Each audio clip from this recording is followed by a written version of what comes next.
Hello, Ron. Can you hear me?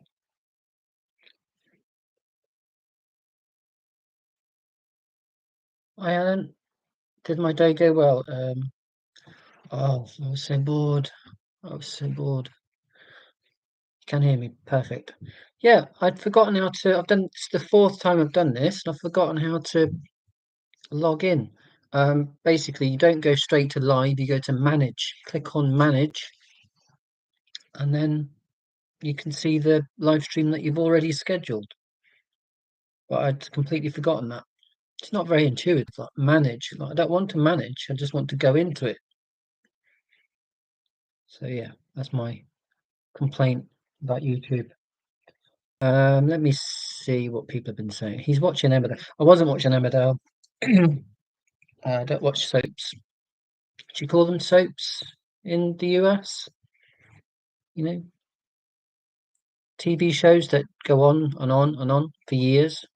I don't watch Emmerdale, excuse me, or Coronation Street, or well, EastEnders. I used to watch EastEnders, but that's so depressing. Um, so yeah, I'm sorry I missed Autistic Jenny. Go and see her channel. Big inspiration to me, very comforting and creative. Go and see Jenny. Go and subscribe. Um, we've got Scott. Good to see you again, Scott. And we've got Zebra Not Horse. MJ. Go and see Zebra Not Horse. Go and subscribe. Here's MJ, isn't it? From Edinburgh, Scotland. Sorry, I did a really terrible Scottish accent, and I'm from Scotland. Yeah, so you got Autistic, Jenny, and Zebra Not Horse. Two recommendations. Go and subscribe. Um, sorry, napping. Yes, my day was really dull, but I managed to stay out of trouble. So I don't want boring days, but then I also don't want days full of drama because drama tends to be associated with tragedy, and I don't want tragedy. I want peace and calm because I'm autistic. I don't want drama. I don't mind reading about drama or watching fictionalized versions of drama, as long as no one gets hurt. That's all I want. Just don't want anyone to be hurt. Just be calm. So yeah, boring, but thankfully so far, tragedy free. Ceiling might cave in, car might plough through the window. I really shouldn't tempt fate by saying such things. Because as I said this morning on the live stream, I live next door to a busy road, live next door to a pub, not particularly autism friendly, but I chose to live here. Although having said that, I didn't know 10 years ago that I was autistic, that I am autistic. No regrets. I live in a busy area. So yeah, how to celebrate New Year in an appropriately autistic manner. Um, yeah, how do you do that? Have I even said hello to everyone? So I'm rubbish with the pleasantries. I always get them wrong, even in a virtual world like this. So my dinner's fighting back. Anyway, I hope you're all okay. There's already 16 people here. That's incredible. Um, Platter of safe foods and a lineup of stimmy activities. What are the stimmy activities, dare I ask? Drink, eat, laugh. How else does one celebrate New Year? I know. Have a massive argument. Quite a few people celebrate New Year by doing that. Um, my wife showed me someone's Instagram. It was really funny. And what was the name? Oh, what was that? Oh, I've put it down in a document. Document sounds very formal, doesn't it? Um, I'm gonna put him in the chat because it was really funny. It was about the origin story of New Year's Eve and how people celebrate it, and it was very funny. What was he called? Let's see if I sort of copy and paste it. Um, can I do that? I think I've done it. I think I've done it. Yeah, D. Robinson official. British guy did a funny um, TikTok that's also on Instagram about how basically how overrated New Year's Eve can be. So yeah, I won't be going out, but I am being obliged to have whiskey, and I'll probably have wine. And I'm wincing a bit here because if you've seen my channel, you just I didn't not too long ago put up a video about alcohol, and yet these occasions come round, and as much as I like to preserve my autonomy and do my own thing because I'm autistic and I like predictability, I am, like many people, swayed by the crowd and tradition. The crowd, in my case, being my family. Yeah, I'm not going to the pub. I'm not going to a busy restaurant. Not tomorrow night, anyway. Um, so yeah, drink, eat, laugh, do those things. You'll have a good time. Stay in and watch my atomic clock so that I see the exact moment the year changes. Yeah, why not? That's cool. Hi, Lord Havoc, Laura Havoc. Good to see you again. Tom, trying to write a Python script that displays p items and decimal places. Fantastic. That reminds me of my 21st birthday. Get this for autism. Um, my wife will never forgive me because we'd been going out in a relationship for 10 months by the time it got to my 21st birthday. And on the night of my 21st birthday, instead of going out into Cambridge to have lots to drink, I don't know why I'm doing that. You know what I mean by drinking. Um, sorry, backache. Instead of doing that, like most normal people would, because it's a birthday, I decided to stay in my dormitory room in college to finish writing a script, a play for a competition. And I really regret it because the script was terrible. It was really, really bad. It was called Waiting for Gordon, and it was a parody, a very bad parody of Waiting for Godot by Samuel Beckett. That's what I did on my 21st birthday. And my wife still brings it up because she's like, well, that was a night that you could have had a good time, but you decided to stay and finish a script, which was terrible. But that's how we roll. That's how I roll as an autistic person. Because when I look back, I had no idea I was autistic. I am autistic. When I look back, I'm like, it makes perfect sense because I was, you know, focusing on something that really interested me in peace and quiet. I wasn't out getting drunk with lots of people. So if you want to celebrate your birthday by writing a script or watching an atomic clock, do it. No judgment. Um, Great topic. Have Chinese menu since yesterday. Can't decide what I'm getting to. Oh, Chinese. I'm not even that bothered about Chinese food, to be fair, but just reading that has made me hungry, and I've just had my dinner. Nice. Good evening, all. PF Borman, good to see you. Your name, your pseudonym, maybe. Um, yes, so I'm doing what I normally do. This is the fourth time I've done this live stream thing, and I do a lot of that, and then I lose track of the chat. I hope you don't mind, but that tends to be the pattern. I go off on one, and then I play catch up with the chat. I haven't had any complaints so far, not to my knowledge. But if you want me to curtail the randomness, um, feel free to tell me off in the chat. If you enjoy it, then just sit back and listen to the monotone. because that's what I do in these things. Yes, Jenny, Autistic Jenny is incredibly lovely, and if you don't follow her channel, it is Autistic Jenny. Do it. She's been a real support to me over the last year. I just her channel was recommended on YouTube when I was at work in a big open plan office, and I was listening to another autism video, probably Paul's, that adult with autism, and I was like, I, I was re-listening to Paul's videos.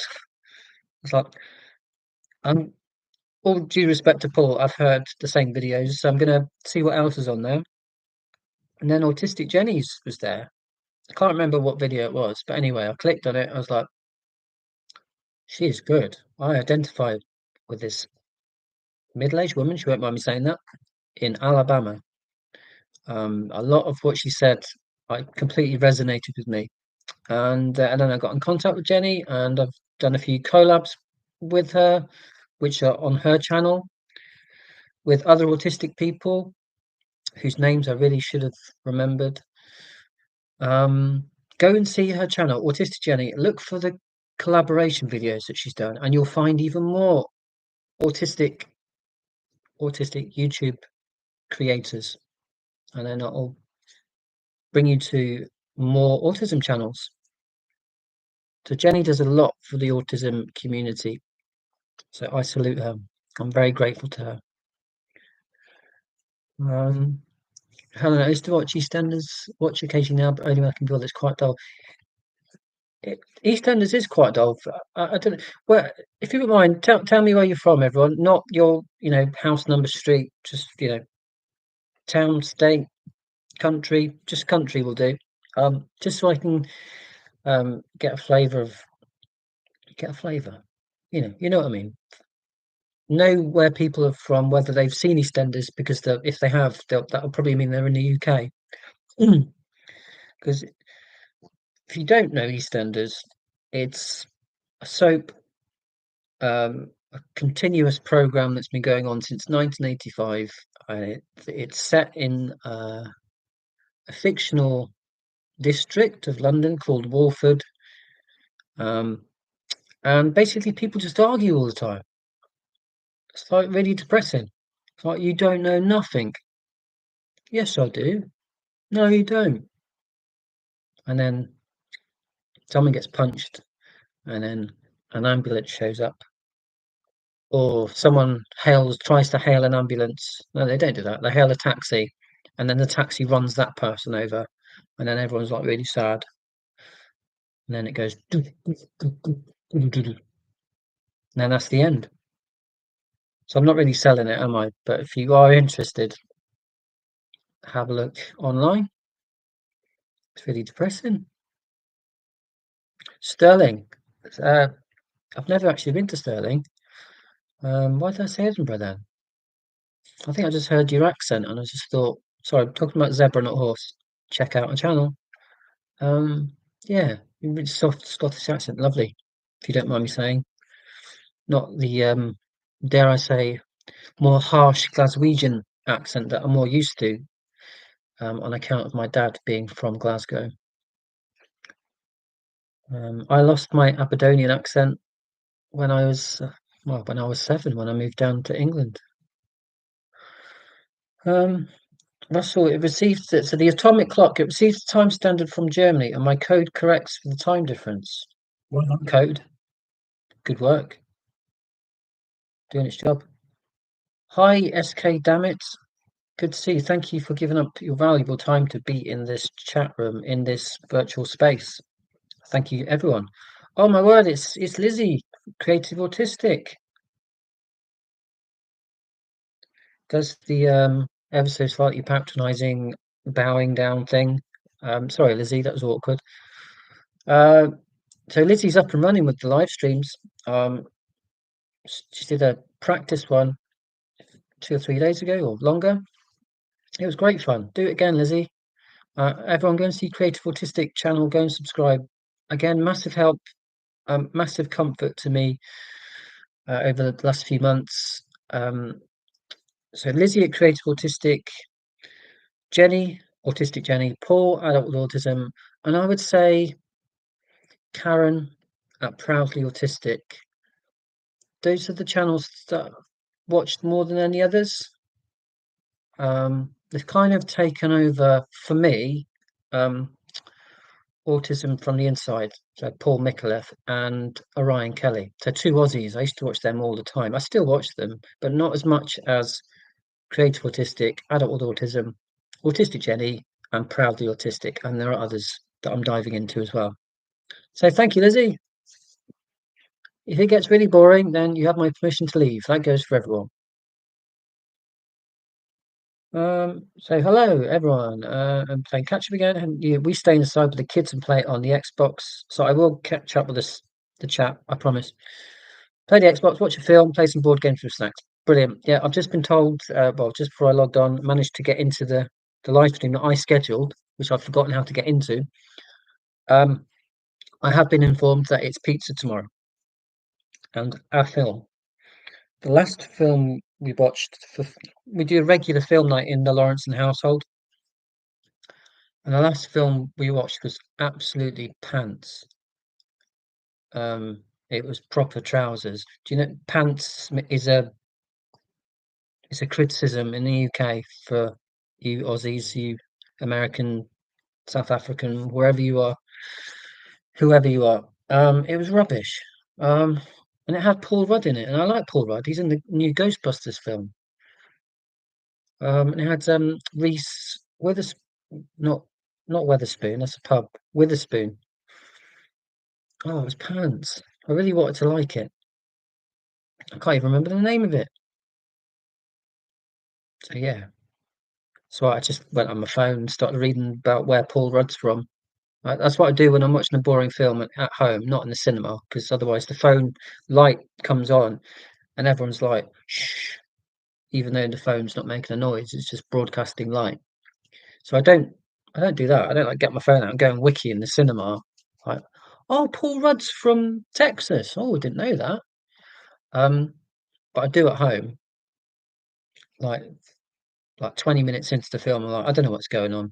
Because I don't understand facial expressions in films and in real life. I don't get hints. So I don't understand why things happen in films. So I lose interest. And then I go, well, if I lost interest in the film, I don't understand what's going on. I'm not being entertained.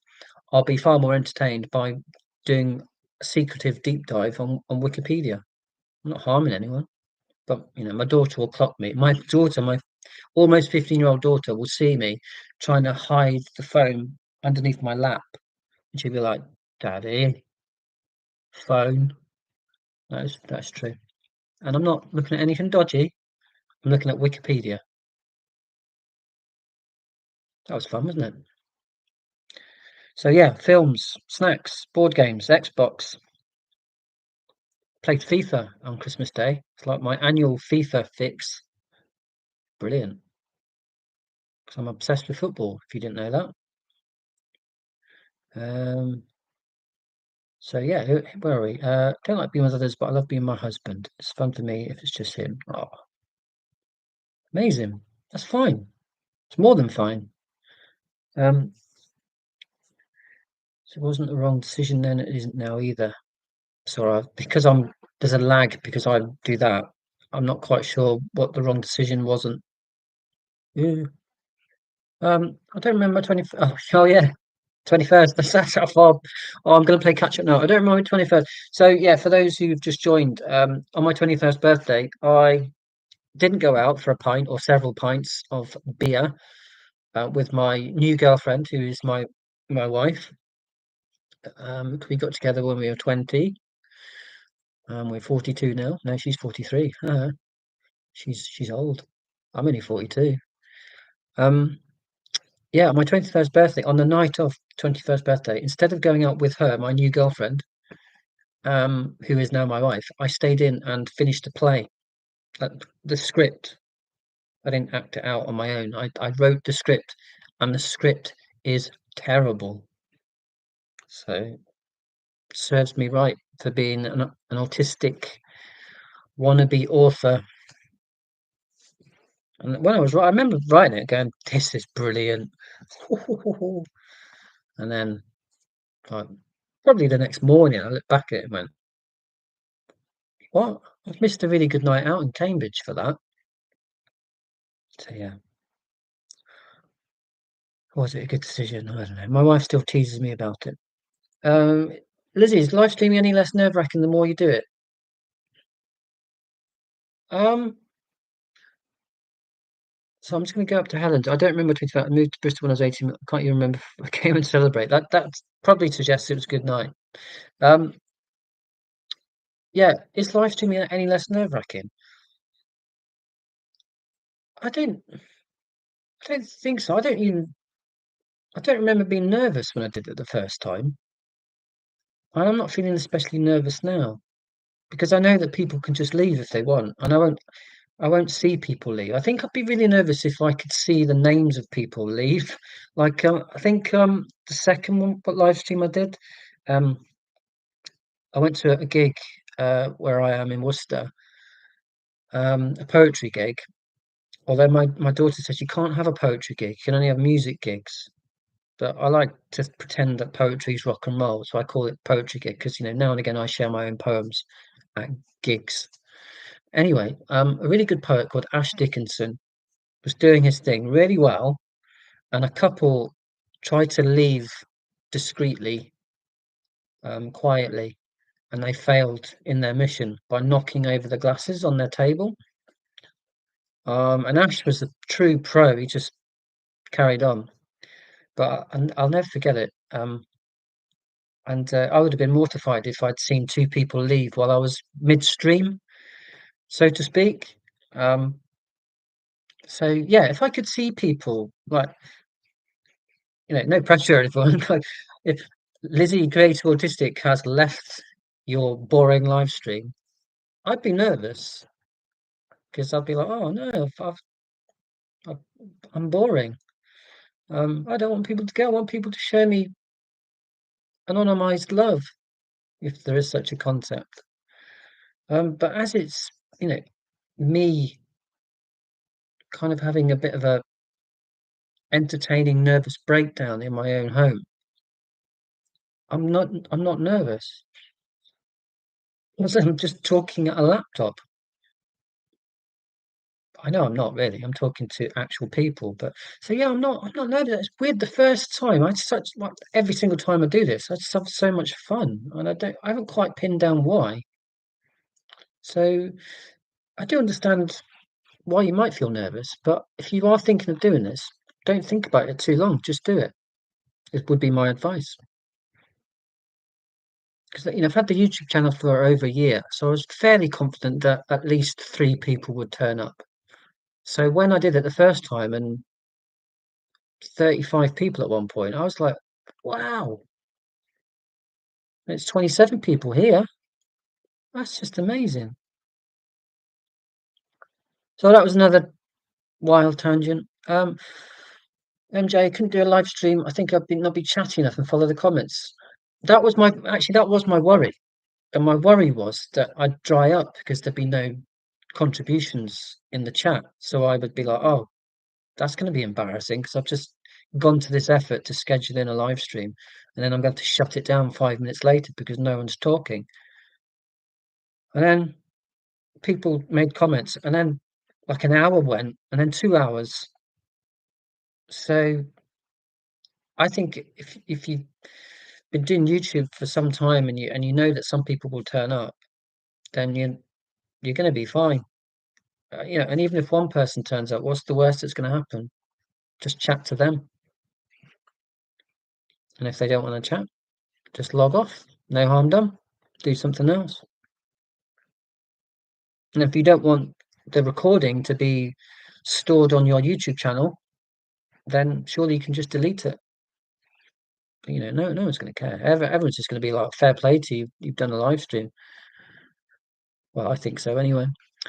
Tim Turbo. Okay, to Arizona, USA. Cool. Whereabouts in Arizona? If you don't mind me asking, please don't declare house number, address, any personal details. Well, really, really personal. I've got my US map. This is going to be the albatross around my neck, to use a metaphor, because autistic people can use metaphors, non-literal expressions.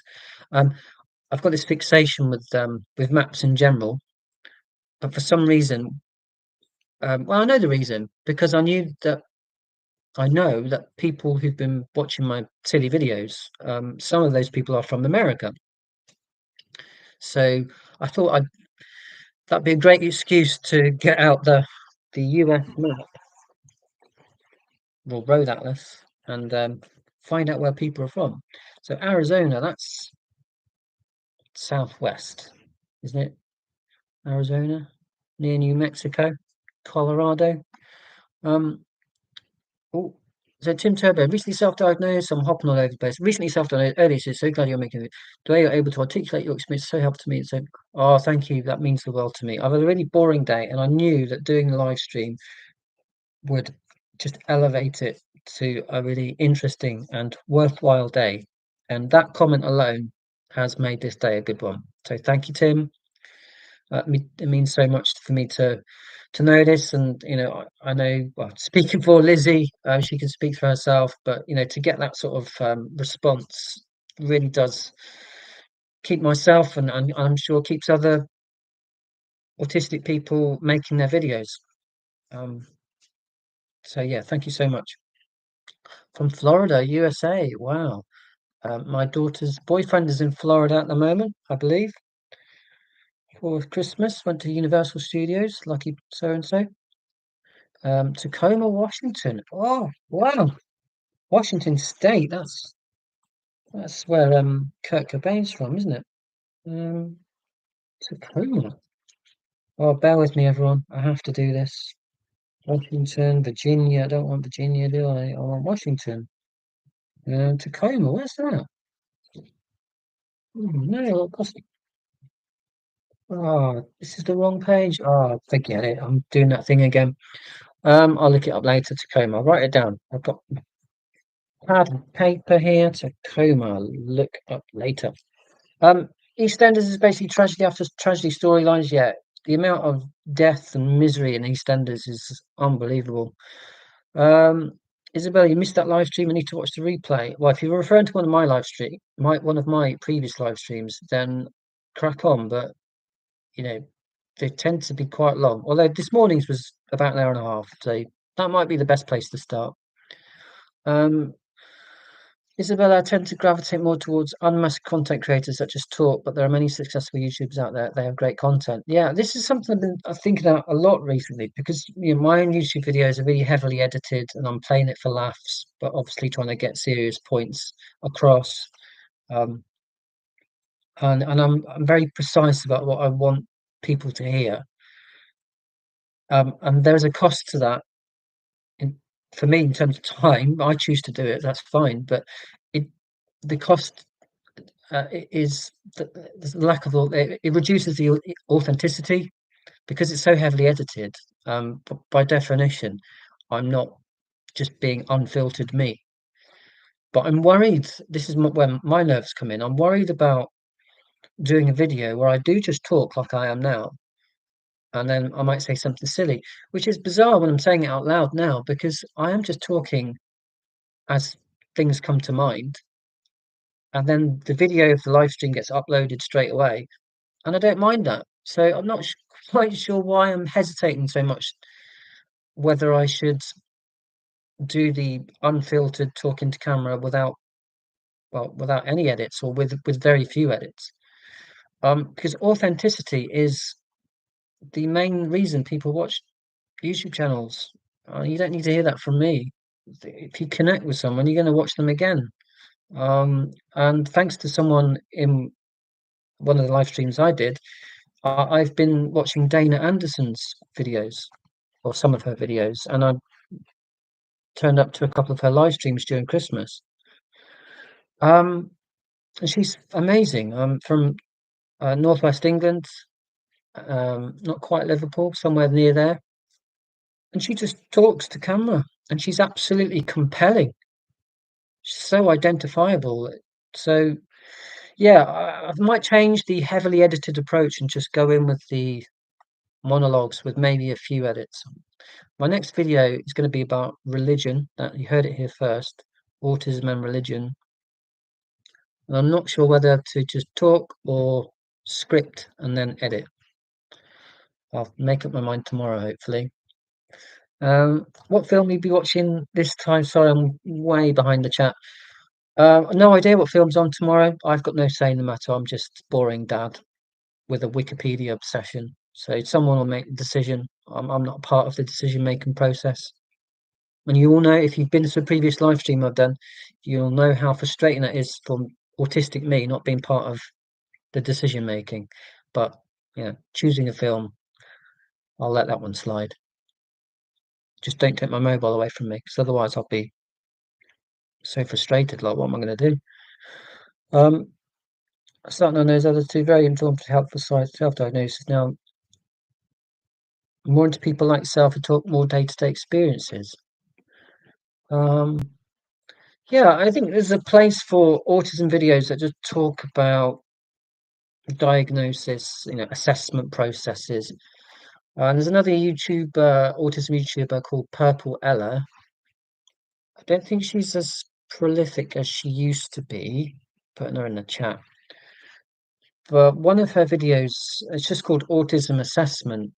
It's got almost 1 million views. And I think because people naturally, when they suspect that they might be autistic, or they're wondering whether a member of their family might be autistic, or a friend, or whoever, they'd go onto YouTube and go autism assessment, and the keywords do their magic. And good, because you want to watch an autistic person describe an autism diagnostic process. But and I did my own one about my own autism assessment, but that was the point. It wasn't, here is a video about autism assessments. It was, here is a video about my autism assessment. And you can agree or disagree with anything I've said, but you can't disagree with the fact that it's my own perspective. And if you identify with any of it, great. If you don't, go and watch another video. So yeah, I never set out to be the authority on autism. It's very much, this is me, these are my experiences. Hopefully they connect with you, because I know how it feels to feel absolutely alone in this world with no one who understands me. So I'm kind of paying back really to the YouTube content creators that I watched that made me realize that I'm autistic. I thought, well, if I can help someone else realize that they're autistic and make them feel part of a community, then that's amazing. And here I am doing this. Anyway, God, that was a bit preachy. Sorry about that. I do get on my soapbox. I'm a politician, so you have been warned. Face blindness. Sorry, I love researching actors while watching something. Yeah, I go into the actors, where they're from, what films they've been in previously, who they were married to, blah blah blah blah blah, and then I forget why I went on Wikipedia in the first place. Face blindness is why I prefer old silent films due to lack of sound actors had to mode and more. Oh, that's really interesting. That, yeah. I must say I'm very narrow-minded about black and white films, though, having expressed interest and admiration for that comment about silent films. So I don't really seek out silent films, black and white films. So yeah, shame on me. I need the color and the pizzazz. Don't know why I said pizzazz. Vera from Sao Paulo. Hola. Is that how you say hello in Portuguese? And obrigado is thank you in the male version. And if that's correct, because Ronaldo, the footballer, is Ronaldo and it's male. So obrigado is thank you in Portuguese, because in the male version, because it's got O at the end. Correct me if I'm wrong. Do love languages or dabbling. Get distracted while watching films, Helen says as well. So does hubby, and the kids often wander off. Yeah. Someone asked me about this morning about the ADHD and the autism and how they coexist in my head. Um, the the autism is the thirst for knowledge. I need to know stuff. I just enjoy learning. Well, not about everything. If you sat me down and my dad's really into cars and motorbikes. Just it's like painful for me to even think about a car or a motorbike because I've no interest. I just want to get from A to B. I don't care about the engines or the speed or the gear stick or whatever. Don't care. But if it's something that I am interested in, just feed me that knowledge. Nom nom nom. I want to know. So that's yeah, autism, and then the ADHD is the just easily distracted. Like, "Oh, I'm done with this film. I don't know what's going on. Straight onto Wiki. Helen met in '95 when I was 17 and hardly 18. Been married since 2006. Feel old. Yeah, tell me why. I got married 2008. Rach and I have been together. What's that? 16 years. Crikey. So yeah, 16 years. Is that right? Yeah, you've been married 18 years. Um, so yeah, congratulations. Last time I saw a film, Lily said, was when I was heavy masking, would easily sit through them. Cool. Yeah, I love watching films, but again, I really struggle to follow the narrative. It's frustrating, but I persist. Um, Lizzie just smashed the glass everywhere. I'm sorry to hear that. It's old news now because I'm so way behind with the chat. I hope you've managed to mop it up and that Jean-Paul hasn't gnawed the fragments and chipped his teeth. Sorry, Jean-Paul is Lizzie's adorable dog. Isabella, I married in 2008. It's crazy. Yeah, likewise, 2008 was the year of marriage and the banking crisis and a fall in everyone else's living standards. Yeah, I got married, Rach and I got married 2008, August of that year. And then September was the banking crisis beginning. If those two events are connected, well, I don't know. Is it a coincidence that when I got married to Rach, the world went to pot? Poetry, Neil. Yeah, I still persist with the poetry. Um, stand-up poetry, so funny poetry. Yeah. Um, it comes and goes. But I've written more poems in the last 12 months than I've written in any previous 12 months. But they've been really dark poems about Gaza, most of them anyway, and quite a few poems about autism. Um, so yeah, it's been quite liberating to be honest, because normally try to write funny poetry, and the last few months, last 12 months, 15 months since the genocide began, it's been really dark stuff. Um, so yeah, and might be published, might not, but it doesn't really matter to be honest. I'm glad I've put them down onto paper. How you aren't boring, GLs. I am boring in certain circumstances. At parties, I don't do parties very well because I can't keep up with what's going on. So I just don't talk. And people go, "Oh, he's boring. Oh, he's aloof. Why is he not talking? Why is he not taking part in the fun and games?" Well, because I'm just overwhelmed by the multiple conversations, the false starts, the music that I can't separate from people's voices, and all of this turmoil and processing translates as still face. So people go, "He's not talking, he's not smiling, he's boring, and he's arrogant. Ooh, I don't want to know him." Yeah, story of my life.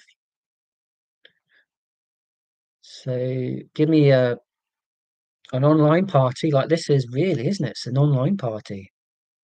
It's like with our virtual cocktail sticks, pineapple and sausages in the UK. I don't know what the equivalent would be in another country. Although that's a very 80s reference. Yeah. So we're all milling about in our own virtual spaces. That's cool, isn't it? Because we're not having to figure out who said what, and because it's all in the chat and you can hear me, so the control and the turn taking is a lot more manageable than if it was in person. And this is why I don't go out because I can't keep up. I'm in my 40s. I'm recently diagnosed autistic, and I just said, I'm saying to myself, I don't need to do what everyone else is doing. If I want to stay in and write a play, that's what I'm going to do. If I'm going to stay in and write a live stream, that's what I'm going to do. Very few people contact me anyway. If they really want to know what I'm doing, or if they wanted to go out for a drink with me, they would ask me, but they don't. I put my YouTube videos on my Facebook page. People liked the first two or three of them, and then they got sick of me posting links to my videos. So I get it. Still hurts though. Anyway, I'll probably celebrate New Year watching fireworks on my neighbour. I live in a flat on the 15th floor. Wow, in Brazil. Cool. Um, Problem was I like to watch the same film several times. Yeah, yeah. What film do I like several times? I was recommending Paris, Texas to someone on in the comment section to one of my videos, I think. Go and watch Paris, Texas. It's amazing. I could watch that film every day. Um, yeah, I hope the glass situation's sorted out, Lizzie. Um, I would learn the dialogue and say it out loud just before the character did. Lily says, "This is not popular." I should get that on a t-shirt. Thanks for that, Lily. Yeah, this is not popular. Like, I am not popular, and whatever I'm doing is not popular. And in brackets, but I'm beyond caring. I don't care. I don't. Despite what I said 2 minutes ago about people not contacting me, I'm at peace with people's lack of approval. I suppose it's one reason, sorry, why I'm so fond of making the videos and doing the live stream, because I get your approval and you boost my self-esteem. But that's just factual. How could it not be factual? People say generally saying nice things. Inevitably, that's going to make you feel good. Um, I'm not used to that approval because I'm autistic and I'm used to being excluded. Um, and it's actively like pushed to one side. Um, Coupled with my inclination to be on my own as much as possible. So whilst I'm sort of bad mouthing the world in general, um, I'm also used to being on my own through choice because the world is too much. Um, and so if you're on your own, it's quite difficult to get complimentary remarks because no one's there, except for when you do a live stream and people give up their valuable time to listen to a random guy in the UK talk nonsense, and then people say nice things, and that's like, wow. Well, inevitably, that's going to be well received by me. So cheers. So what am I saying? If you're feeling low, if you're feeling alone, you could do worse than set up a YouTube channel and do a live stream or make a video and look at the comments underneath.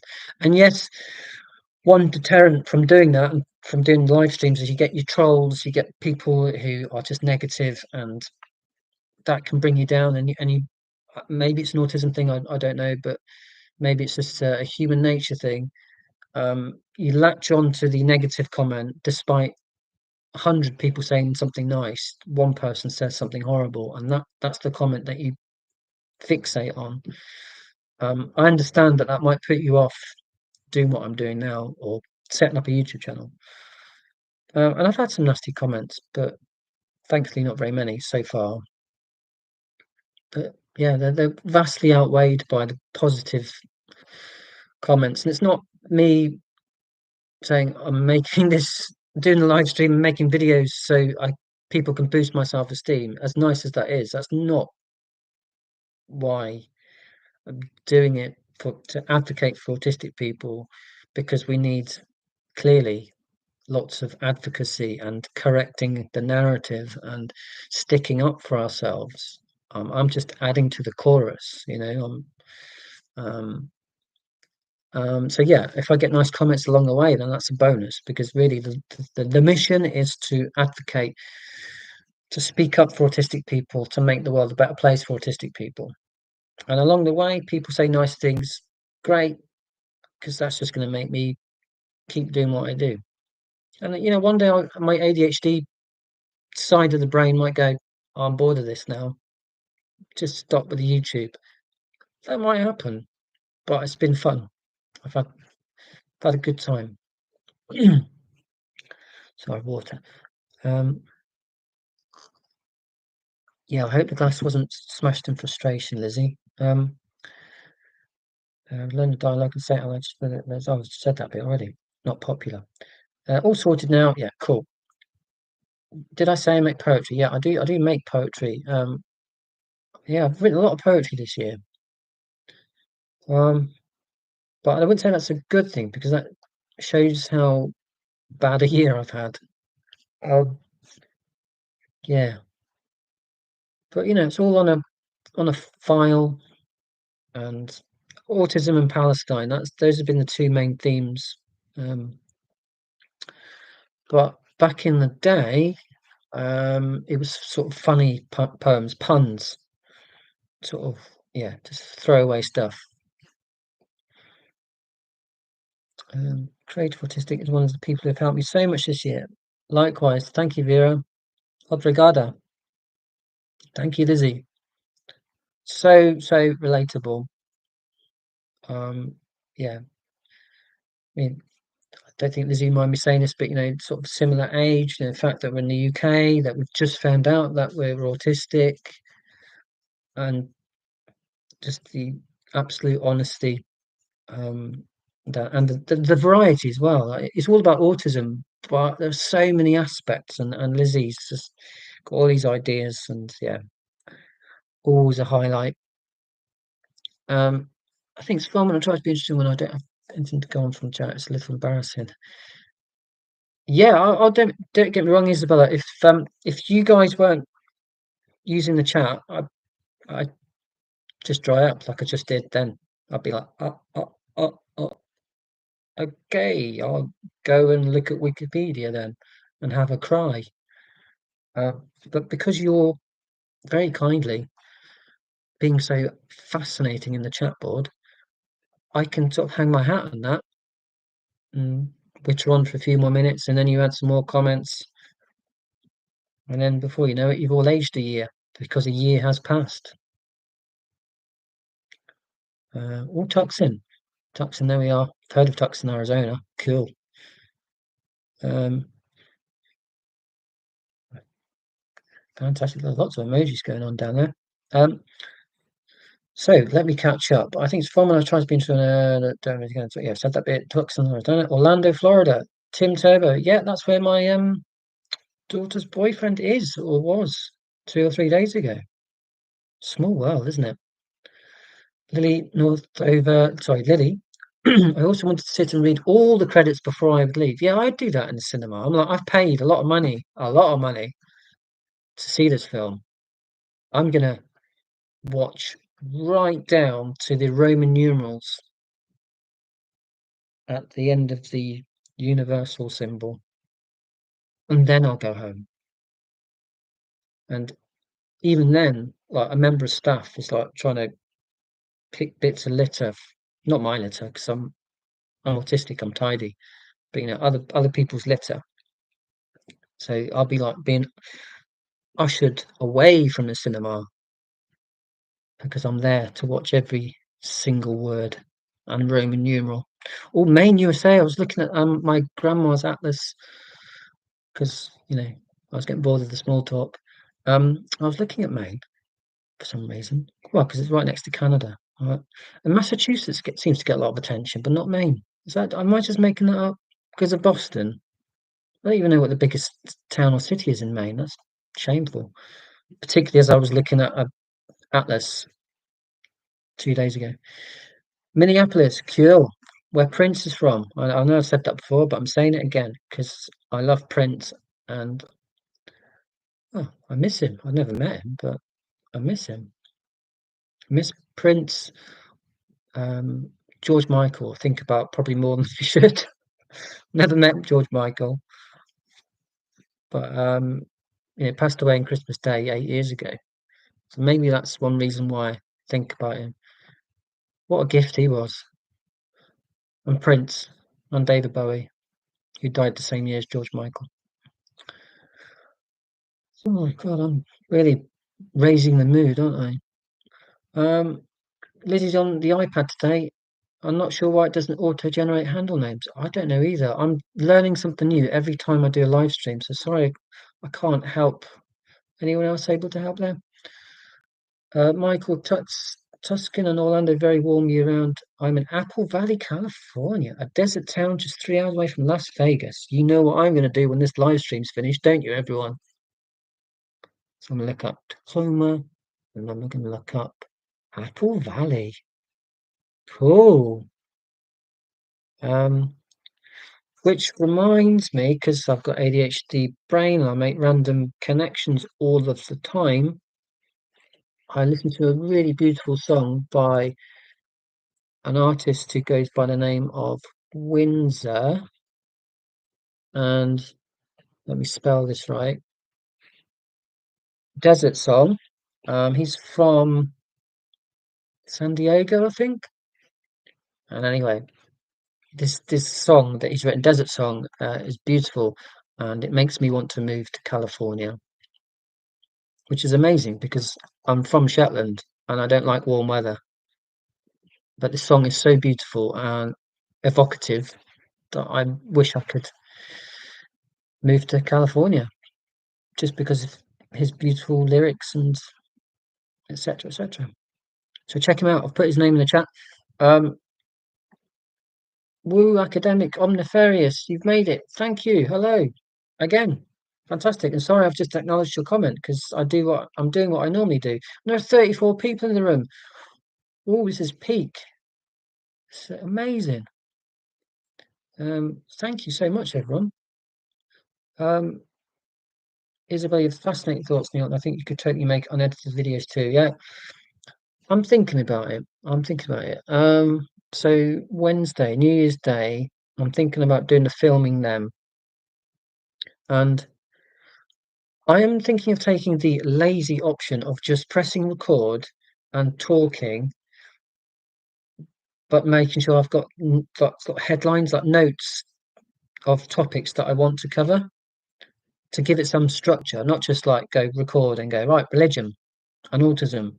Uh, well, I'm not religious myself, but I respect people who are religious, which is true. And then do what I'm doing now, like go, and I could edit that bit out, but I don't want to spend ages editing a half-hour recording. Which I was because what I do anyway. Um, so yeah, I might be brave and just press record, but have some notes and talk about religion and autism. Well, you'll soon find out what approach I've taken because I'll hopefully post a video at the weekend. Tacoma, south of Seattle. We share the airport name, but Seattle gets all the credit for this Seattle Tacoma SeaTac Airport. Cool. Seattle is somewhere I would love to go to. Well, I'd love to go to Tacoma as well. I've just got caught up my Dana Anderson. That was ages ago. Sorry, everyone. I watched Dana Anderson's live streams. They're awesome. Very chill. Very chill. Go and watch Dana Anderson. Um, just a natural. She just shares what's on her mind, and she doesn't care. Well, she seemingly doesn't care. I mean, because believe it or not, I am to an extent masking right now because I don't want to. I swear a lot in real life. I don't want to really do that. Um, whereas Dana, she'll drop the F bomb, and it works, and it might work if I did it, but I'd just rather not. So I'm kind of on my own leash, I'm kind of restraining myself to an extent, because I am this witty in real life. Um, this isn't an act. I am this witty. Just toning down the swearing, or try not to swear at all. But you know what? If I do a live stream and I do swear a lot, it's probably a sign that I've had a bad day. Dane Anderson, yeah, go and watch Dane Anderson. About 3 days of winter a year in Orlando. Oh, my Scottish self could not tolerate that. I need winter. I need cold. I saw a meme the other day said, I don't want to be warm. I want to be cold and then warmed up. That's the feeling I want. You know, like my favourite hoodie, my Adidas hoodie from Nottingham. I like this warmth. I don't like the God, it's a bit warm. Couldn't do that because I'm from up north. I'm not made for the heat. E. Berry, your heavily edited video, deeply hilarious. Please let's stop all together. Thank you very much. Yeah. uh, So you can get a laugh just by doing a Zoom. Not, but they're not Zooms. They're just, yeah. I won't bore you with the technique. It's a very crude technique. Um, and I do the old sort of side eye, and I did. I went right up to camera. For my previous one, just silly stuff like that. That you know, you, that's all scripted. Um, you know, and yeah, I would miss all that silliness if I didn't write scripts. So yeah, I'd probably do both. Probably do both. I do enjoy the editing. Sound effects. I'd like to use more sound effects. More fart noises. I don't think my videos have enough fart noises. That bothers me. Genuinely. It does bother me. So I've made 30 odd videos and I've used a fart noise twice. That's that's not a good ratio. Should be more fart noises. Let's see how many times I can say the word fart in the rest of the live stream. So that was another time. Um, oh, hang on. Yeah, not a demand, obviously. Don't worry, I'm not taking it as a demand. You would prefer me to make more edited YouTube videos about autism and my autistic experiences. I have noted your preference. I have not interpreted it as a demand. Lizzie, I found out on my legend that Danny's they them pronouns. Don't worry, I did the same thing. Whoopsie, my apology. I had no idea. Um, my apologies, Dana and Lizzie and anyone else. So Dana is they and them. My bad, but I honestly had no idea. I respect her pronouns. Their pronouns. Their pronouns. See what I did? See, you're going to make mistakes with pronouns, but if the intent to use the right ones is there, then I think that's okay. It's when you willfully disregard people's choice of pronouns, that's unacceptable. If you get them wrong, but you tried to get them right, then I think that's okay. There's me digging myself out of a hole there.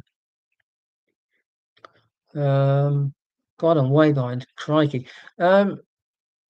Yeah, so Apple Valley's perhaps cool 2 months out of the year, rest is 80 degree. Blimey. Well, it would be, wouldn't it, that part of the world? Everyone's autism assessment experience and journey will be individual from every. Yes, so if you've met one autism assessor, you've met one autism assessor. Um, they're not clearly not going to be identical experiences.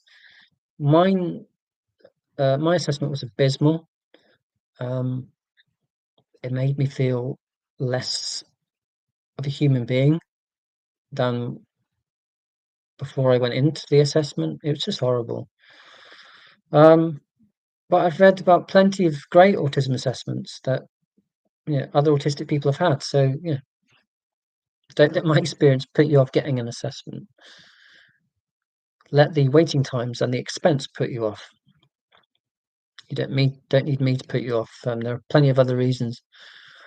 Everyone's autism assessment. Yeah, I've just read that. God, I've got a bad habit of doing that. Purple Ella, Yo, Sandy, Sam, and Ryan Kelly started watching when our girls put on the waiting list because they're yeah. Yo, Sandy, Sam. I'm actually going to refer to it if I either script it or make proper notes. Yo, Sandy, Sam, brilliant channel. Again, one of the first ones that I started to watch. Don't know why I didn't mention her before. which doesn't seem to be making as many YouTube videos these days. Um, Go and watch her old ones because they're still relevant, they're still entertaining, still very informative. So Samantha Stein, it's her real name. Go and check out her channel, Yosemite Sam. Isabel, I do that. It's normal. Researching actors. Yeah, thank you for the brackets. Researching actors, so I could remember the context of the quote. Thank you, Isabella. Hello. So many autistic creators on YouTube. There's so many, which is brilliant. It's a good problem to have. Which autism YouTube channel am I going to watch today? I don't know. There are too many channels. Good, because there aren't enough autistic people running autism services or in government to make important decisions that would benefit autistic people, I would argue. So we need to keep making YouTube videos and writing to newspapers and giving speeches and whatever it might be to ensure that autistic voices are at the center of discussions and I was going to say interventions, that's not really the right word. Support. Autistic people need to be at the core of all of that rather than non-autistic people making those decisions for us.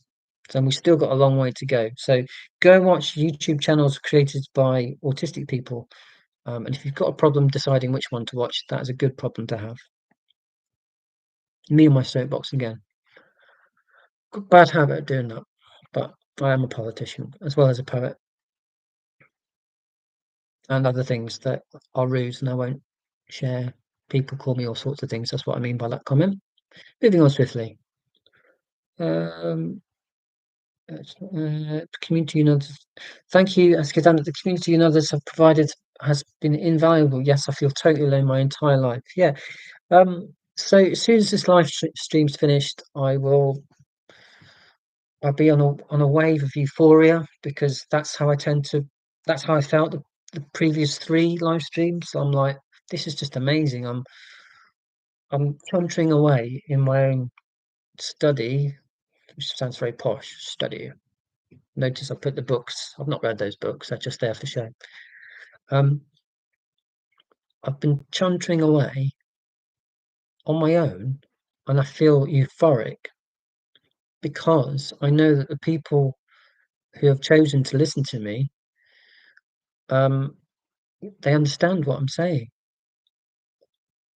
So I'm not feeling alone anymore. But for 41 years of my life, I felt entirely alone. So if I can make someone else feel less alone, then I'm winning. Um, I'm right about the obrigado, I think. Obrigado. Obrigada, Vera. Obrigada, Vera. Feminine. Thank you. Portuguese. I'm going to sound weird, but over the last month or so, autism has become one of my special interests. It's not weird at all in my book. It's very ironic, but it's not weird. Autism being a special interest of autistic people. How common is that? What are the chances? Absolutely. Autism isn't all I think about. I do think about football more than I should. And George Michael, poetry, Gaza, Palestine, the future of the world, my kids. So I do think about other stuff, but yeah, autism takes up a big chunk. So yeah, go for it. Deep dive. So hard to explain how it feels to be ADHD because we have different experiences, but I can relate to what you explained earlier. Thank you, Isabella. Yeah. Yeah, I'm autistic ADHD, so I'm an ADHDer, and I am definitely both. I've had the assessments, but that's not the point. I know that I'm both. Um, and it's very, very frustrating for most of my life because I've got sort of two opposing sort of impulses. And I don't want to simplify it too much, but in the interest of time, it's rich coming from me because I go off on all these tangents. Um, ADHD is novelty and autism is predictability. And I have those two impulses constantly, and it's brilliant for a YouTube channel because it's got the the motivation to create and do new things. So, I can't wait to make my next YouTube video because it's new. It's a new project. I can spend lots of time on it, and the autism part of my brain saying, "Yes, knowledge, research, you know, justice, autistic justice. Speak out for autistic people." So YouTube channel just ticks both the ADHD and the autism boxes for me. Um, but as I said in the podcast, Freudian slips. I'd like to do podcast. In the live stream this morning, um, it's really, really very difficult indeed. When I'm doing my day job or trying to do my day job. Particularly, I would say since I've started the YouTube channel because I'm thinking about it quite a lot. So trying to do a job that I'd rather not be doing, um, is hard with ADHD and autism because I want novelty. I wanna do what I wanna do and so on and so on. So being an ADHD is hard. I tried medication for ADHD. I tried 6 months ago. It didn't work for me. So jealous of people who that's I'm not making up that they're lying. Why would they? People who have said that medication for ADHD has helped them. I'm very jealous of those people. Um, didn't work for me. I love talking about autism, especially with new people. Is my special interest too. Thank you, MJ. I mean, I think one reason why I love doing the live streams so much, and I didn't think I would. I just, if you saw my first live stream, I had no idea. I still don't know what I'm doing really. But the first one in particular, I just said to myself, right, press press on and see if anyone shows up. And the lighting was awful, and it was just a bit of a mess, to be honest. But I tried it, and it seemed to work by the second time. And one reason why I love doing them so much is because I get to talk about autism, and people are interested. Um, and I think I've talked about this before, and I'll probably talk about it many more times in future live streams. But I think it's worth repeating that um, doing a live stream or talking about autism is massively cathartic. It's a huge release to talk about autism, um, particularly with a receptive audience. Um, it's just very meaningful because people don't want to know about autism in my life, and I'm talking about people close to me. Mm, they don't want to know. Um, it's not like when I go out or people visit me, which is very rare because my safe space. What are you doing here? I invited you. What? Um, if friends, family, it's not as if I'm champing at the bit like, oh, I really want to talk about autism. What I'm saying is, it would be nice if when I did mention autism or things that are related to autism, people didn't look so bored. And I get a bad rep for looking bored when in fact, I might be interested. It's my face isn't showing how bored or interested I am. It's just a mono face. Um, but yeah, I very, very rarely get the chance to talk about autism. In fact, the only time, apart from a couple of days ago when I went to see my relatives, but that they were talking specifically about the YouTube channel, and there was something in it for them as well because it's social media, so they could relate to that because who hasn't got social media or access to it. It wasn't really about autism challenges or what's brilliant about autism. It was more about the social media because they were making fun of me for having a YouTube channel, basically, um, which is fine. Um, it wasn't mean. It was just, "Oh, how you do with YouTube? You're gonna be famous and all that sort of stuff." No, not gonna be famous, but I have a lot of fun with it, and it means a lot to me. Um, But yeah, the only time I've really been able to talk about autism like face to face recently is with Paul, adult with autism. Um, yeah, that says it all. The only time other than this that I get to talk about autism is with another autistic YouTuber. So therefore, when I do the live streams and I'm jabbering away, it's hugely cathartic. And I'm not saying it's like a therapy session. I'm not. It's, it's not that. It's just being able to share. You know. So yeah, thank you. Um, right, where are we with the chat? I'm going to catch up. I'm determined to. Um, I love to remind you got that. I'm not the sort of person who likes being tested. I feel accepted and judged by this online community, and that's more important. Absolutely, it's that that acceptance. Um, because yeah, that's what love is, isn't it? Really, you,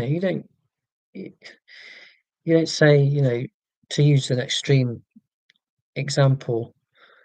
You don't say I do in the church or wherever you're going to get married. You don't say I do, but I don't want you to do that, and I wish you didn't do that, and blah blah blah blah blah blah, and put all these conditions on it. You just accept the person. That's what love is, isn't it? This is my very poor attempt to be deeply meaningful,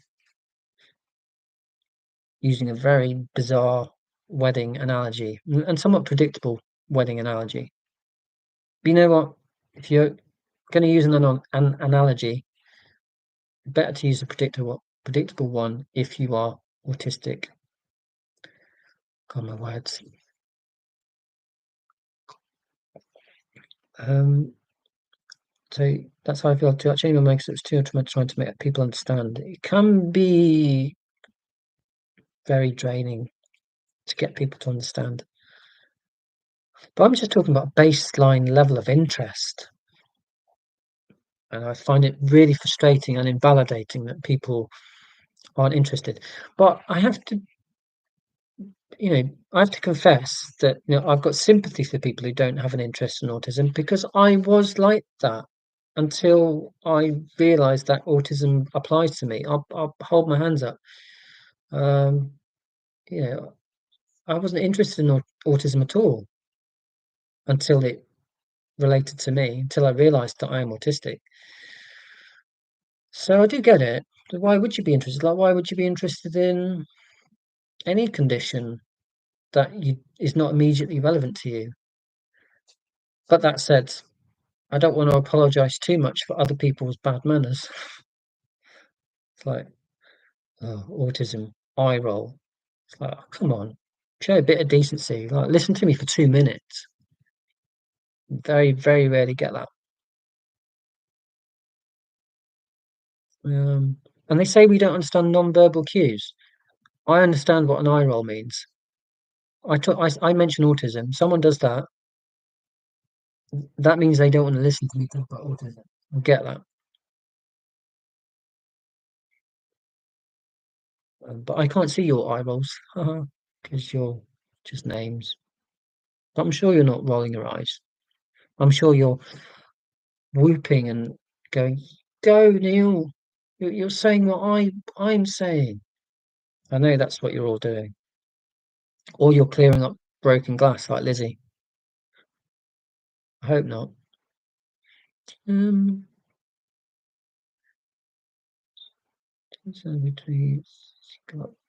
yeah, it's definitely not weird.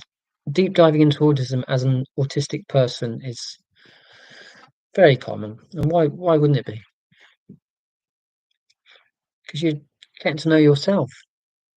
At last, this is me. I know why I do stuff. I know why I feel this way, rather than being confused and just feeling very, very isolated. without the knowledge. The knowledge is liberating. The knowledge has set us free. Um, Good to have an art form to express emotions. Yeah, absolutely. In my case, I would go mad if you took away my laptop, not just because I wouldn't be able to live streams or make silly YouTube videos, but to not have the well, I could use a pen and paper to write poems, but generally I do it on a laptop. Um, if you took my laptop away and denied me that tool to express my deepest feelings or my worst puns, um, I'd go mad. So for me, it's writing and you know trying to be funny and all that. But for another autistic person, it might be a Lego or I don't know music or fixing cars, whatever it might be. It's very self-regulating. It's a safe space. Um, it's control. But like I said in the previous live stream, not control like I must control the world. It's like, no, that sounds horrible and devious. I mean, I must be in control of my immediate environment and the activity that I'm engaged in because it brings me peace and causes no one else any harm whatsoever. So don't judge me. Just let me build my Lego set. Let me make my YouTube video. Let me fix that car. Let me write a poem because in a world of chaos and a world that's not designed for me, that thing brings me peace. So don't judge, is what I say in a very judgmental fashion because I am a hypocrite.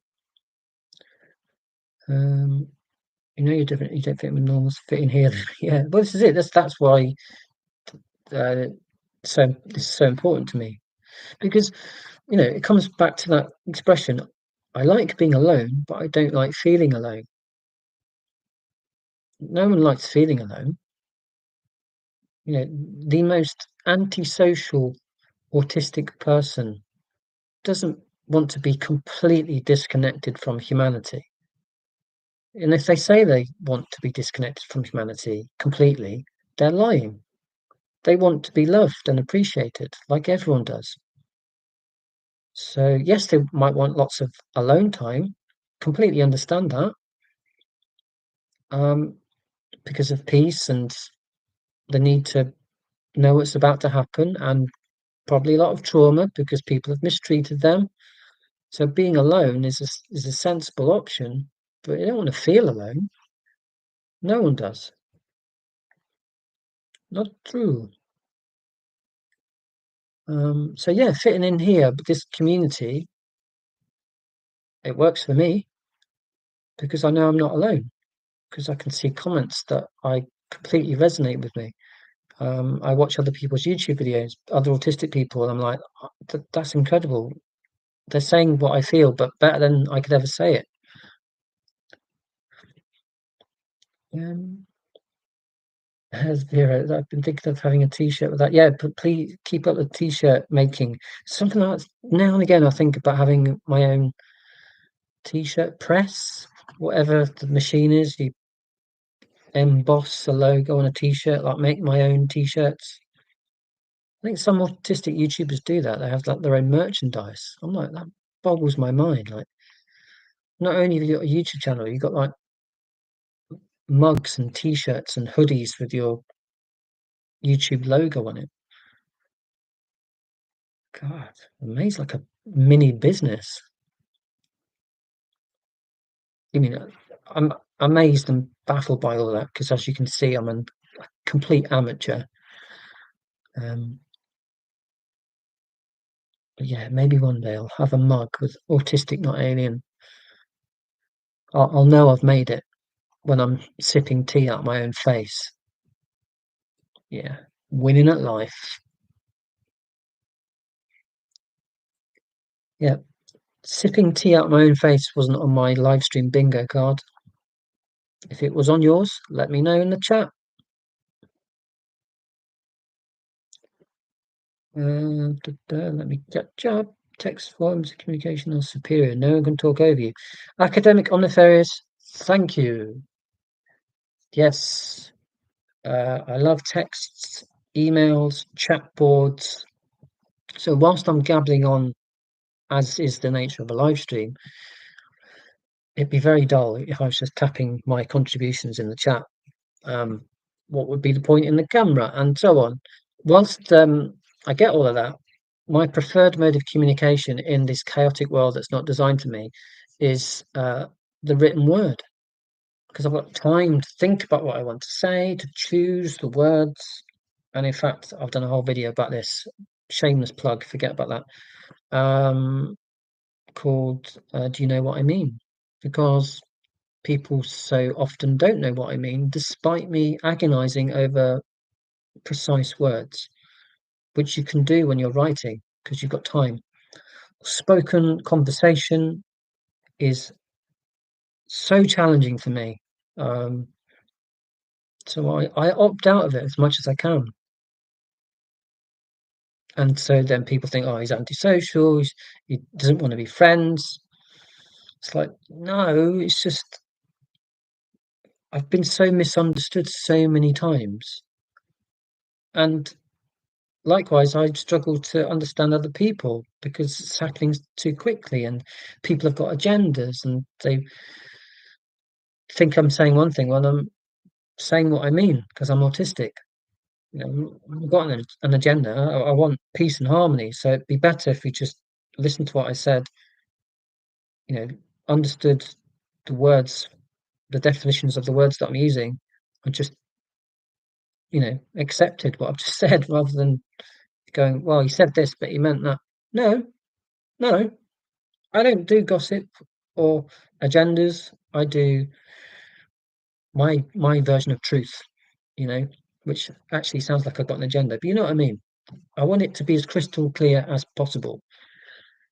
And in written formats, you've got that control. Keep talking about control. But when you're talking like I am now, there's more risk of saying silly things, and I've given ample evidence of that this evening. Things just fall out. You're like, what? Why did I say that? That's far less likely to happen if you're writing a text, writing an email, writing a chat contribution. So text forms of communication are superior. Well, they're my preferred mode. I'd hesitate to say it's superior. They're my preferred mode. But I spend a lot of my time working, hanging out comic book shops. Neurodivergent runs high in the nerd community, so I never feel weird when I'm there. Yeah.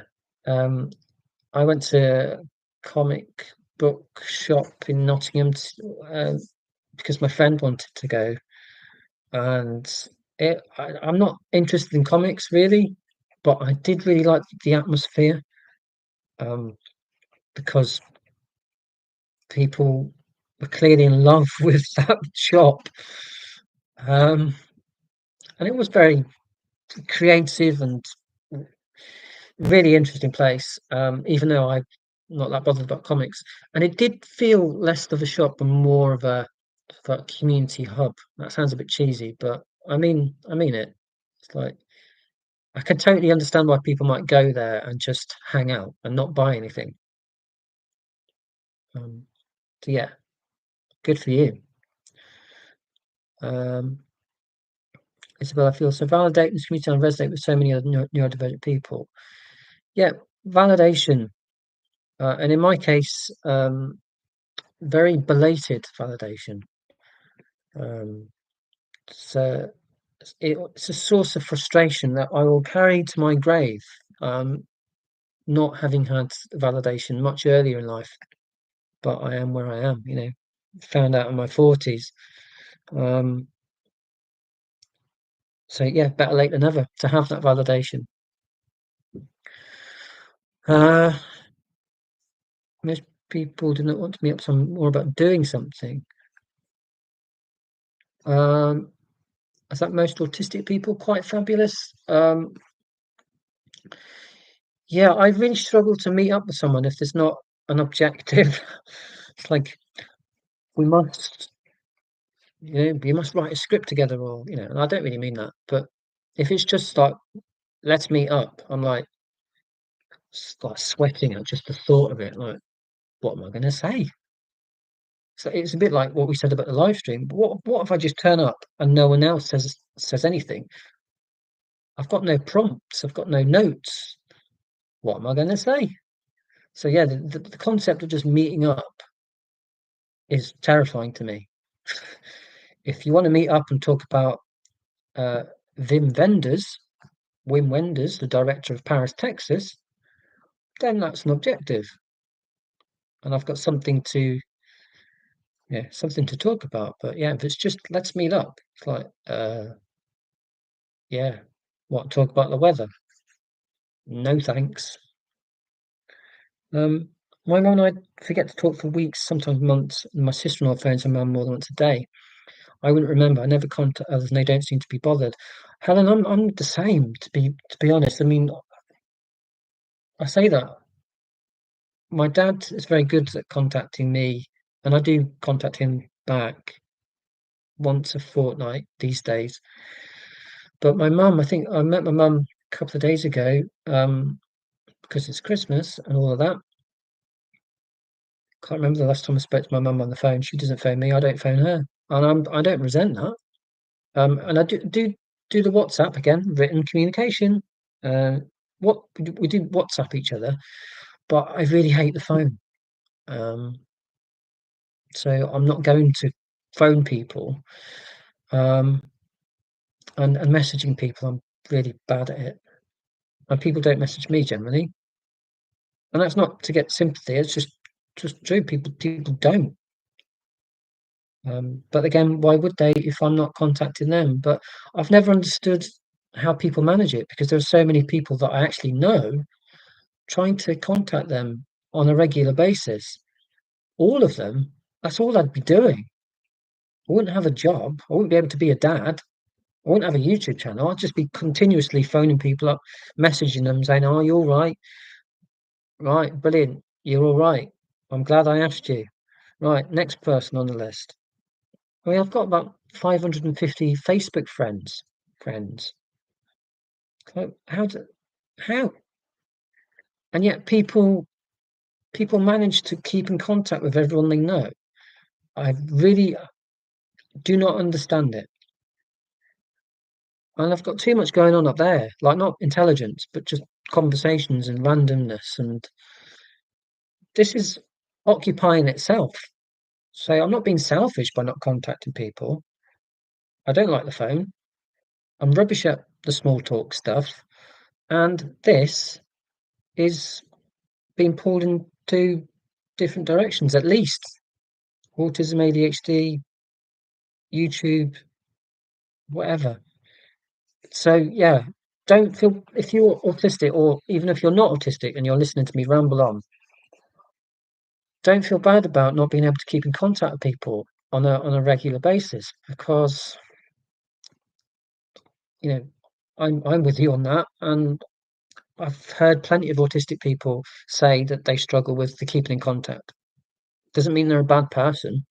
It just means, I've given you my reasons why I struggle with keeping in contact, and you will have your own. Doesn't mean you're bad. I mean, if you're just saying screw the world, I don't want to talk to anyone, well, that's different, isn't it? But I doubt very much that you are, Helen. I think you're just getting on with your life. Um,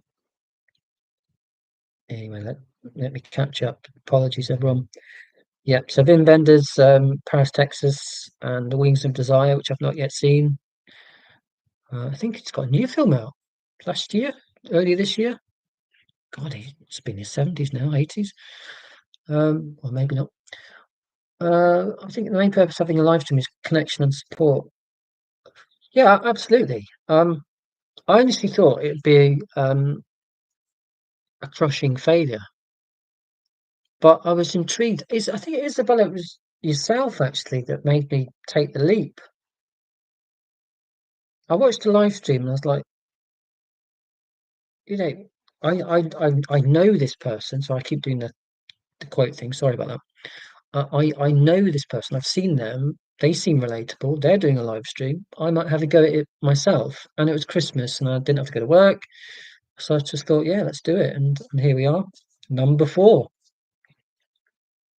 And I like to think I'll carry on with it in 2025.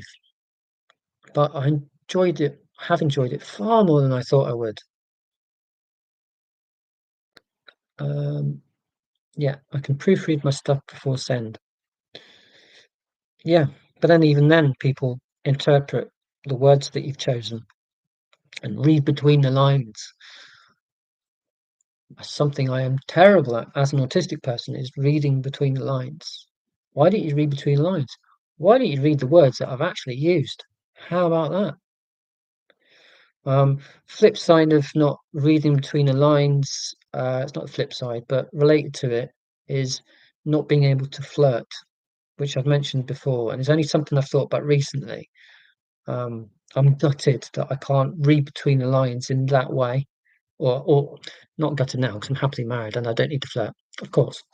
But when I look back at what other people were doing, playing that game, and I was like, "What? Well, no one fancies me." And it was all about reading between the lines, and I just didn't understand it. So in that sense, I feel like I've missed out. But in general day-to-day communication, I don't want to read between the lines. I want to read the words and go, "Oh yeah, that's what you meant. Great. Here's my sentence.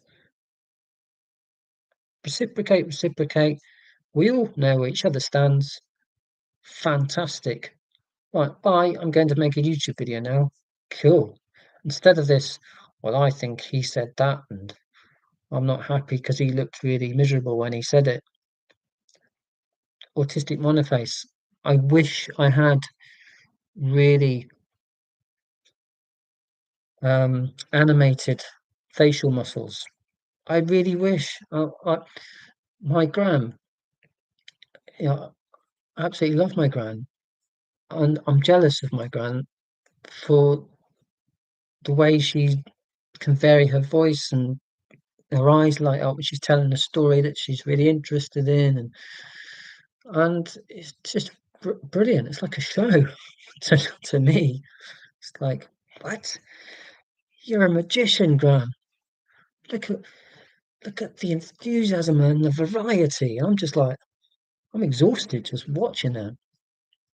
I'm like, I couldn't do that. I couldn't do it. I've never been able to do it. Um,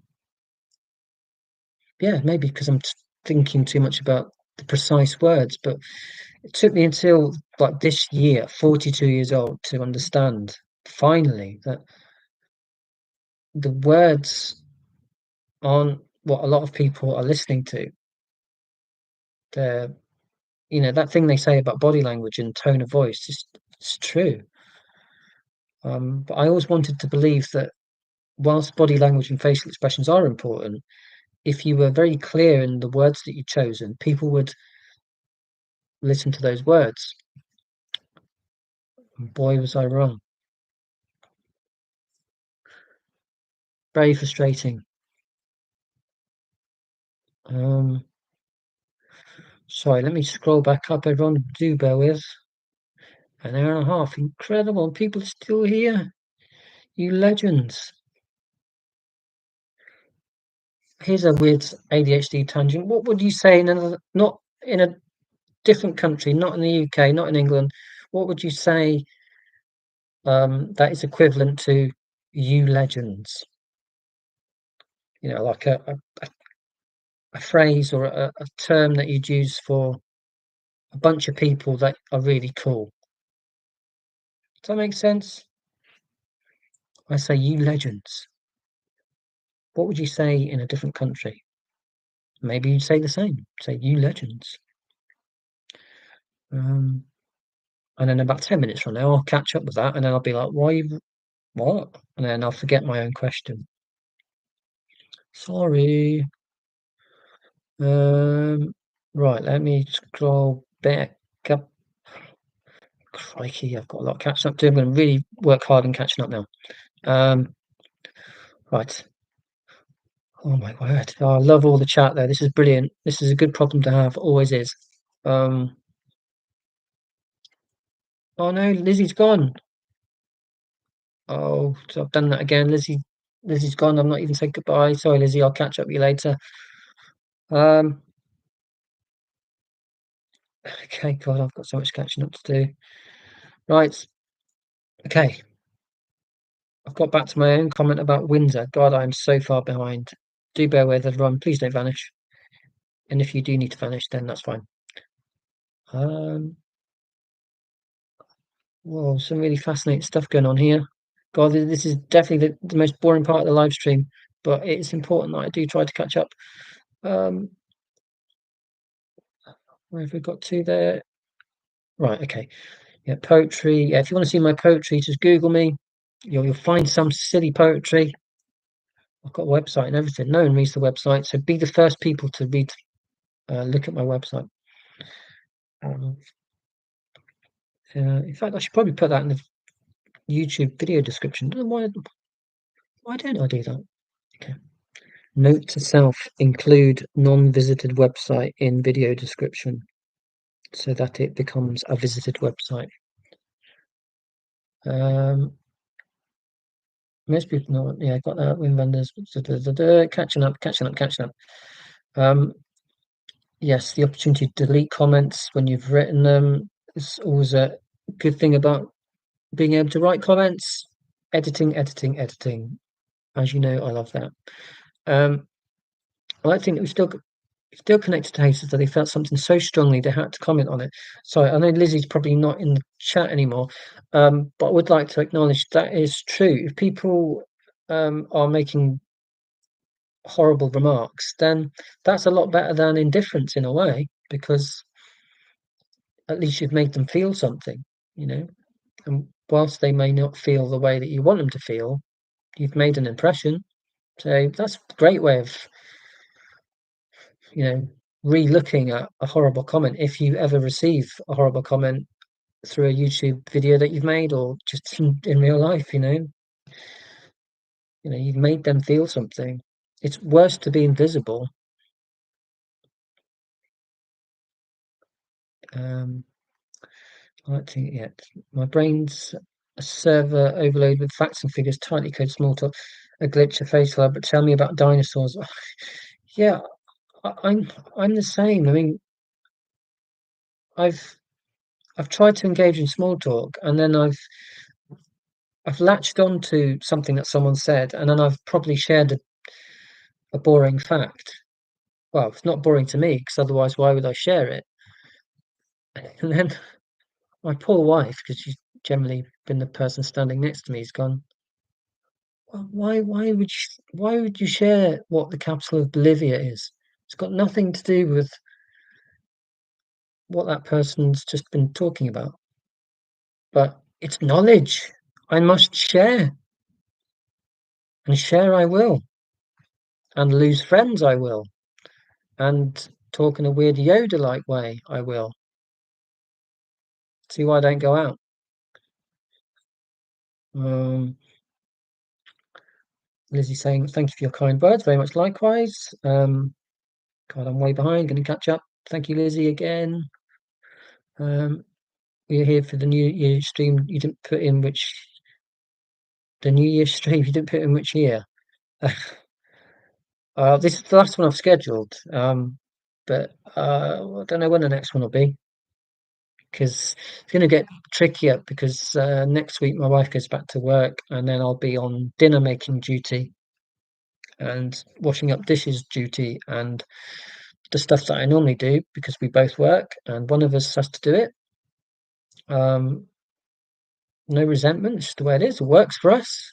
So live streams might be a bit trickier because chores need doing, but I'll see. I love it so much, I'll make time.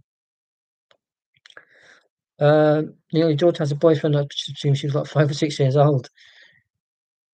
Well, I'm 42, my daughter's almost 15, so yeah, started family in our late 20s, it's quite young these days.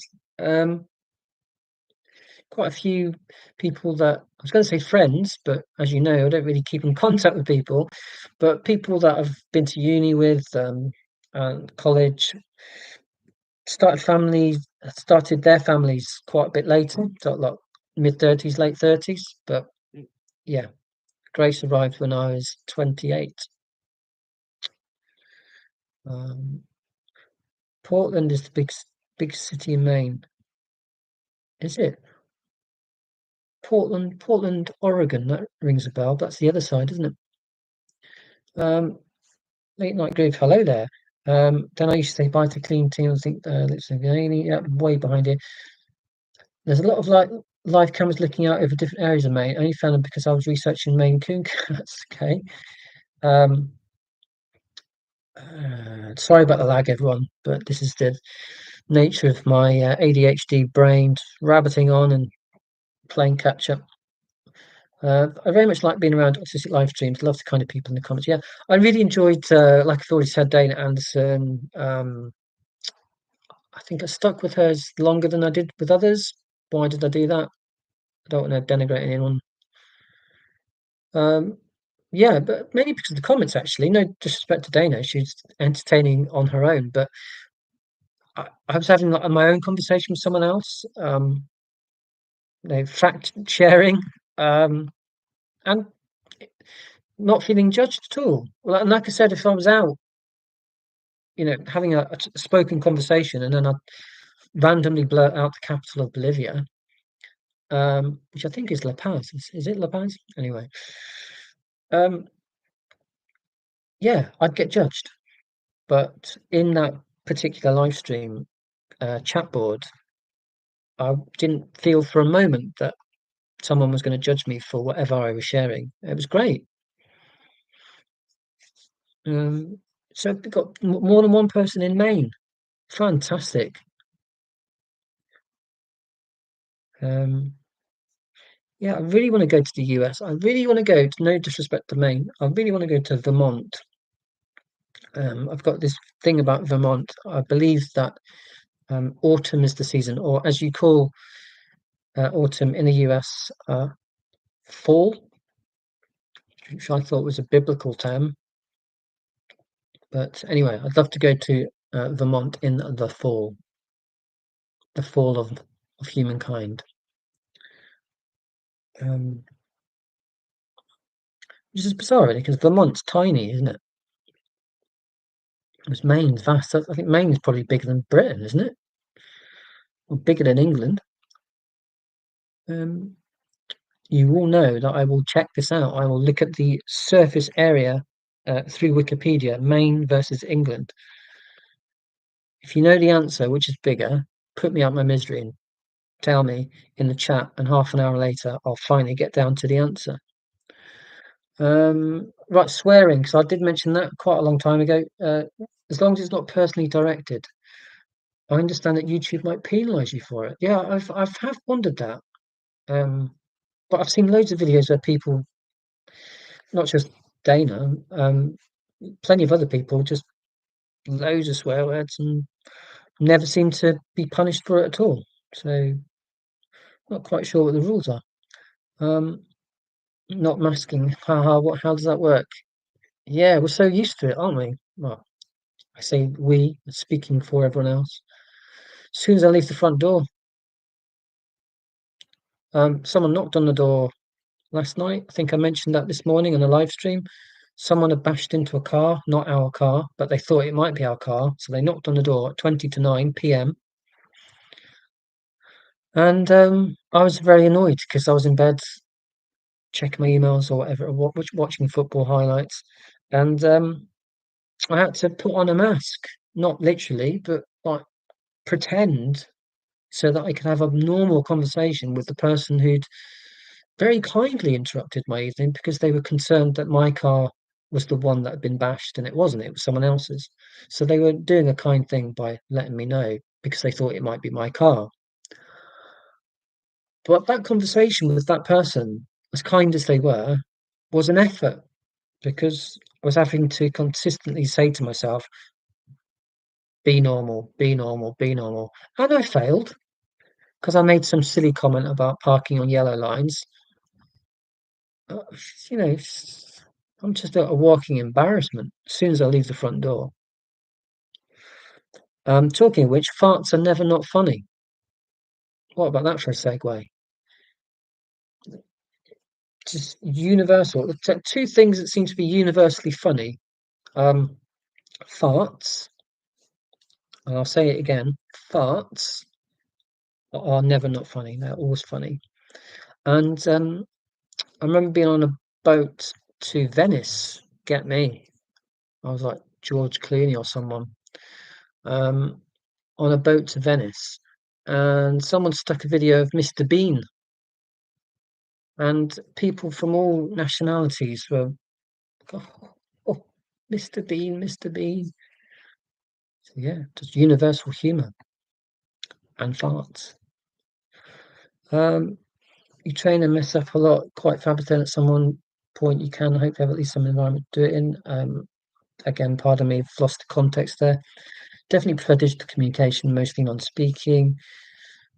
Yep, very grateful to Tim Berners-Lee or whoever invented the internet. There are many, many dark sides to the internet, as we all know. But look at this, you know, found a community able to communicate in my preferred mode without being judged negatively. Um, Absolutely liberating. Um, Except when you're in the room with them, indeed. My Scottish heritage agrees with underneath the cold, but the Australian summers are terrible. I can't even imagine. And it got to 40 degrees in England 2 years ago, and it was not fun. And yes, I understand a different type of heat and so on, but even so. Um, Let me catch up. Happy New Year, friends. Michael, sorry, belated hello. Happy New Year. Good. Your assessor was easy to talk to. Ca- I've just catched up. I've just caught up with Lizzie's comment there. That she's had to leave.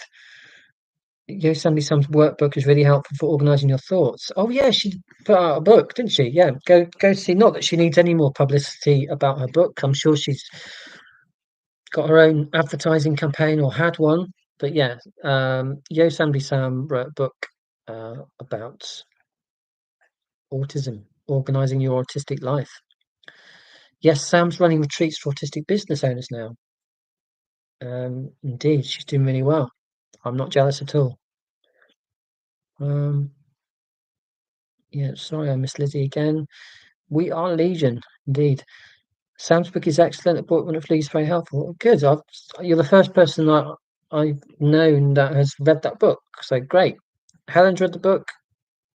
Go read the book.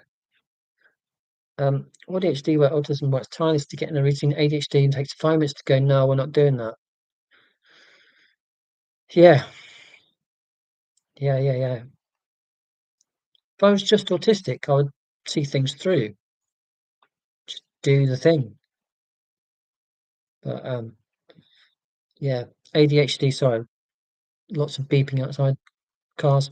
Um, the ADHD is like, yeah, you've got that plan, but have you thought about doing something else which in the very short term is more exciting or it sounds more exciting? There's plenty of time in the day to get around to that plan. And then, of course, you forget about the plan. And then you hate yourself for not following your own plan. And there are loads of ADHD memes and autism memes that say what I'm trying to say much more effectively and much more amusingly. Um, and I look at them usually on Twitter, sometimes on Instagram. I'm like, oh, I thought that was just me.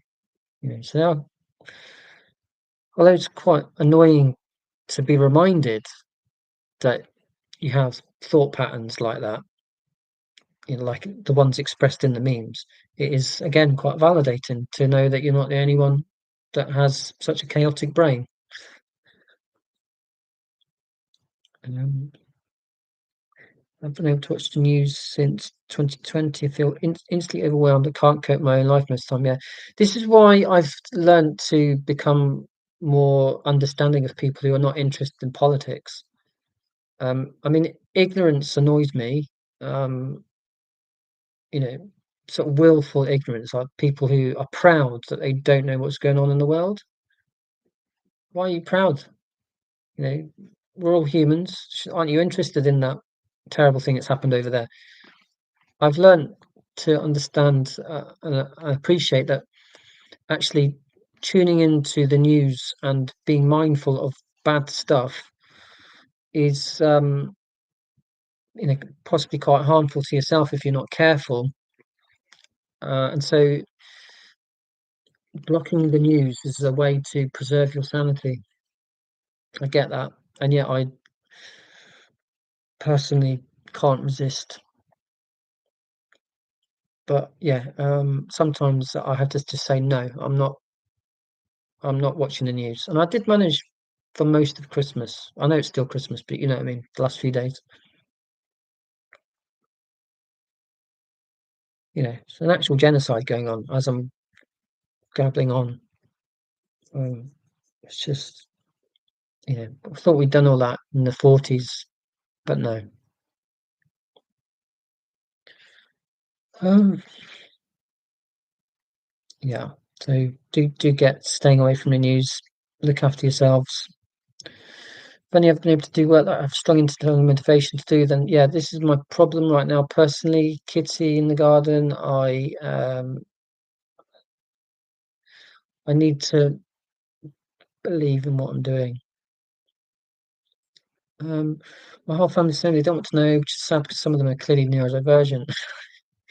Yeah, it's like, why don't you want to talk about autism? You're autistic. Well, you got to be careful not to just casually diagnose people. If they're members of your own family, there's a very, very strong chance that they're going to be, if you are yourself autistic or ADHD or an ADHD, very strong chance that within your family you're going to have people who are also neurodivergent. So for them to not pay an interest is slightly funny and very frustrating, I imagine. Um, I use it to describe people who need to diagnose things that they're based. Yes, find like siblings with a TV remote. A good way of describing ADHD and autism. The struggle.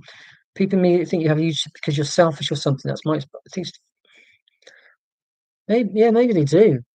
Maybe that's why people have stopped engaging with my YouTube videos through Facebook. Because I generally use Facebook to keep in touch with.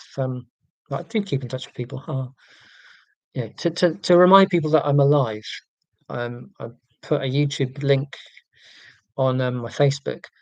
I hadn't thought until now that people would be thinking, "Oh, how selfish is he?" Again, reading between the lines, it's like, no, I'm just sharing the video because I've made this thing. You might find it funny, and even educational. Not look at me, I'm brilliant, because anyone can make a YouTube video. Well, I'd say most people can. So I'm not saying look at me, I'm amazing. I'm just saying here's a funny thing, or it might be funny. Not look at that YouTube video and not anything else. So yeah, you got me thinking there, Isabella. I thought my husband went through all the videos. I mean, got tired trying so hard and finally said, "This is important to me. Can you please care?" SK, damn it. Yeah, all the videos. So you might need to remind me of which videos. God, I'm so far behind. I'm really sorry about this. The wedding analogy, correct? Oh, good. I know he got married once, Kitty the God, but realised that he didn't accept me for me. He wanted me to be someone else. I'm sorry to hear that, but it's if that's what love's about. Acceptance for who you are. If it's conditional, then probably not gonna end well. Nip it in the bud. The showing decent when I myself don't be so childish yet. I'm eyeing some close now, so I'm nodding as you speak. All the way in Brazil. I love the idea of someone in Brazil doing their ironing while listening to me gabble on. Fantastic. Lack of curiosity, academic on the phrase. Some people really know, especially when they think they know, but they have no clue. Yes, that's even worse. Lack of curiosity, so I'm not interested. But if you really want to know what I think about autism, well, it's like, no, I'm autistic. I've spent 3 years researching it. Don't give me your Rain Man stereotype as a way of showing a tiny bit of interest. Just, you know, listen. You know, someone with what was the uh, I can't read my own writing. Um, can't. Oh, I've got dreadful handwriting. That's an ADHD thing. I'm told. Klinefelter syndrome or something. Someone mentioned. I think it might have been Russell this morning. Um, I'd never heard of that until today. So if I said to Russell or whoever it was, oh well, actually, I think that syndrome, that condition is this, they would have said, well, no, hang on, you've only just heard about it, so shut up. So why do people think with autism they can say, oh well, everyone's a bit autistic, and by the way, this is my opinion on it. Yeah, that's your opinion, and it's based on ignorance. So I'd rather you listen to me as someone with 42 years of experience, because I've been on this planet for 42 years, talk about autism for just 5 minutes in your day. You might learn something, and I will feel validated by having had those 5 minutes to talk about autism instead of you butting in, which frustratingly I'm accused of doing all the time. And I'm like, my actual autism assessment report said that. Said, yeah, he's got a tendency to butt in. I'm like, when do I butt in? I don't even talk when I leave the house. If I talk, I'm under duress because I'm agonizing over every word that I'm going to use. So I've tried to minimize the words that I use, believe it or not, given how much I've talked tonight, but it's different. So butt in, I don't. I wait my turn. Yeah, double empathy problem. What's the name? It's not, is it Devon Price who came up with that theory? Or was Devon Price the author of the book, or one of the books on autism? I really should know that. Um, yeah, that is sad. Another thing they understand autism, that everything they say is just so wrong. Indeed. Hence the YouTube, hence the validation through connecting on live streams, hence community. It's needed. It's not like, oh, you're just passing time by doing a live stream, or commenting on a video, or watching a video, or making a video. Oh, it's just a luxury. It's just that's your hobby. Like, no, this is vital to my survival. I'm telling you now, if I didn't have, well, the assessment was dreadful for me, but the knowledge, and then subsequently the being able to share what I'm like sharing tonight. If that didn't exist, um, my mental health would be far worse than it already is. So no pressure. Keep up the compliments. Um, Yeah, everyone's a little bit autistic. It's so frustrating. Yeah, I had that one recently. I corrected them straight away without being nasty. I was like, no, I'm autistic, and that is not true. Well, I'm catching up. Learn eye roll was just up, then down, and not an actual eye roll. I thought it was the old googly eye thing. No, I've even got that wrong. I don't even know what an eye roll is. Helen, I was interested in autism, but it was hard for me to understand it due to the stereotype. Which is described. I couldn't relate until, yeah. This is so important. Thank you, Helen. The I've not even seen Rain Man. I've not even seen the film. I'm even less likely to watch the film now that I know I'm autistic and having been involved in autism communities for as long as I have been. I'm even less likely to watch that film. Um, that film's done so much damage because it's prevented people finding out who they are much, much sooner or ever because they've seen. I mean, sure, Dustin Hoffman's a great guy. I'm sure he is, or maybe he's not. I don't know. I don't know the guy, but that character is so famous as an autism stereotype that if you watch that film or you're even vaguely aware of the stereotype, the character, and you don't relate to that, then you're going to think, well, I'm not autistic because I'm not like them. That was precisely me. And it delayed my autism realization for decades, decades of misery, confusion. Why don't people understand me? Why do I feel so alone? And so on and so on. And that film, that character, unfortunately, is big reason for all of that. Um, and then I phoned up Crisis 2.5 years ago. The woman who I spoke with changed my life in 2 minutes on the phone. Said, "Have you considered an autism diagnosis?" No, no one's ever mentioned that to me, and I'm 40 now. That set me on the deep dive into autism. Um, Watched the YouTube videos, and I was like, "What? They're not like Rain Man. They're like me. I'm like them." So life changing, you know. And the more voices, the better. Because my version of autism is different to the next person's version of autism. My family over Christmas didn't ask me any questions about what I've been doing, how I was raised. In complete lack of curiosity, I would have got more interest from a group of strangers. Yeah, I'm sorry about that. Yeah, I don't think people asked me much about what I was up to, but I struggled to get a word in edgeways, especially with my gran. But like I said, she's very entertaining, so I don't begrudge the lack of interest because what she had to say was far more interesting than what I had to say. I would have just talked about capital cities, which she doesn't need to hear about because she's got an atlas. Although I doubt that she's looked at that atlas as much as I did on that one particular day. And she's had that atlas for 10 years. And I know that because she told me. Probably as a hint for me to stop reading the atlas. I've only just realised that. Like, really like that atlas, don't you? Yes, I do, Graham. Ooh, Utah, Salt Lake City, the Mormon capital of the whole world.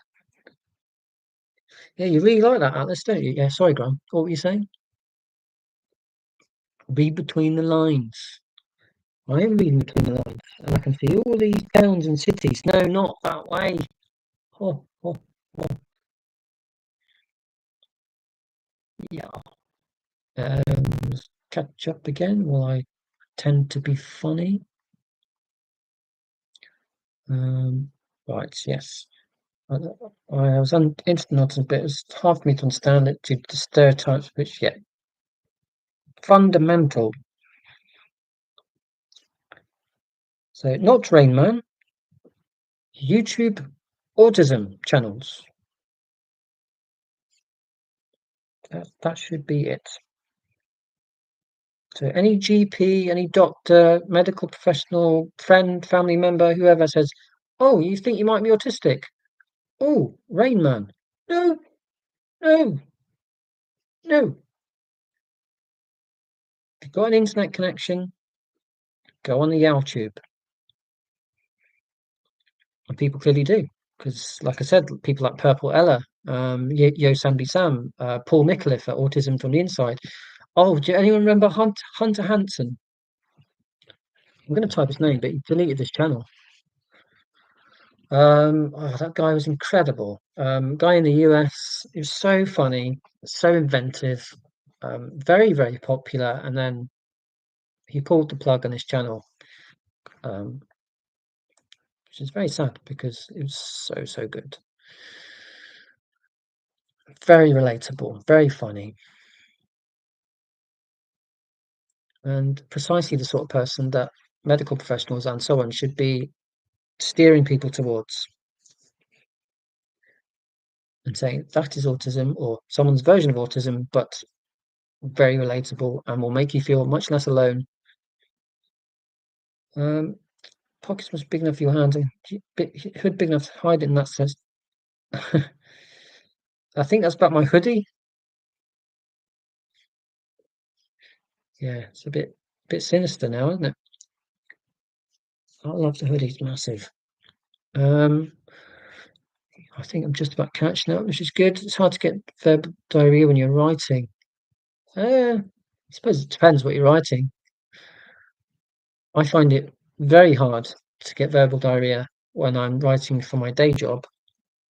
And to extend the analogy, I'm pretty much constipated when I'm in day job mode.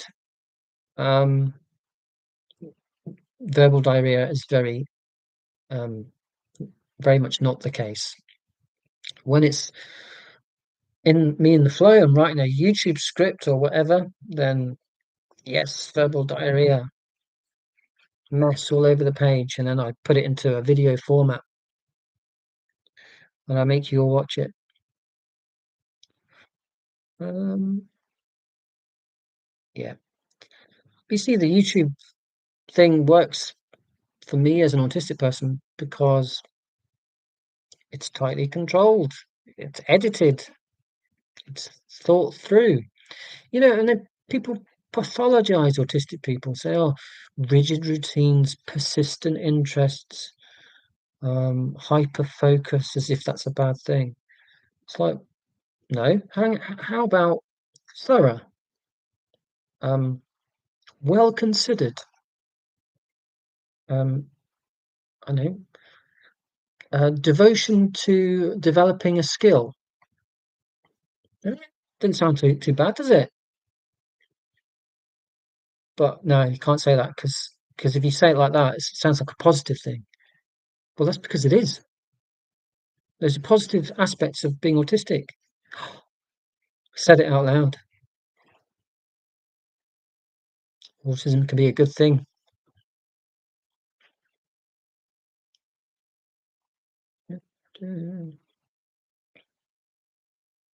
Most people don't realise comic shops and small community centres. Yeah, I love that. Can't remember the name of the one in Nottingham in the UK. I'm pretty sure there's a Nottingham in the US. Um, there's an everything in the US, isn't there?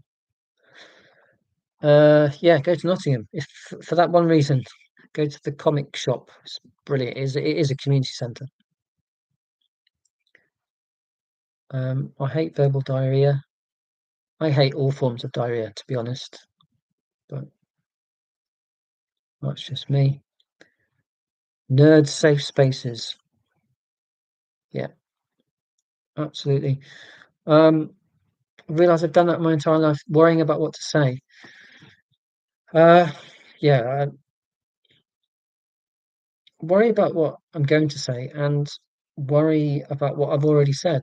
And for days, years, decades later, I'm not sure how much of it's OCD. I mean, I used to think OCD was just about washing your hands and making sure things were lined up straight.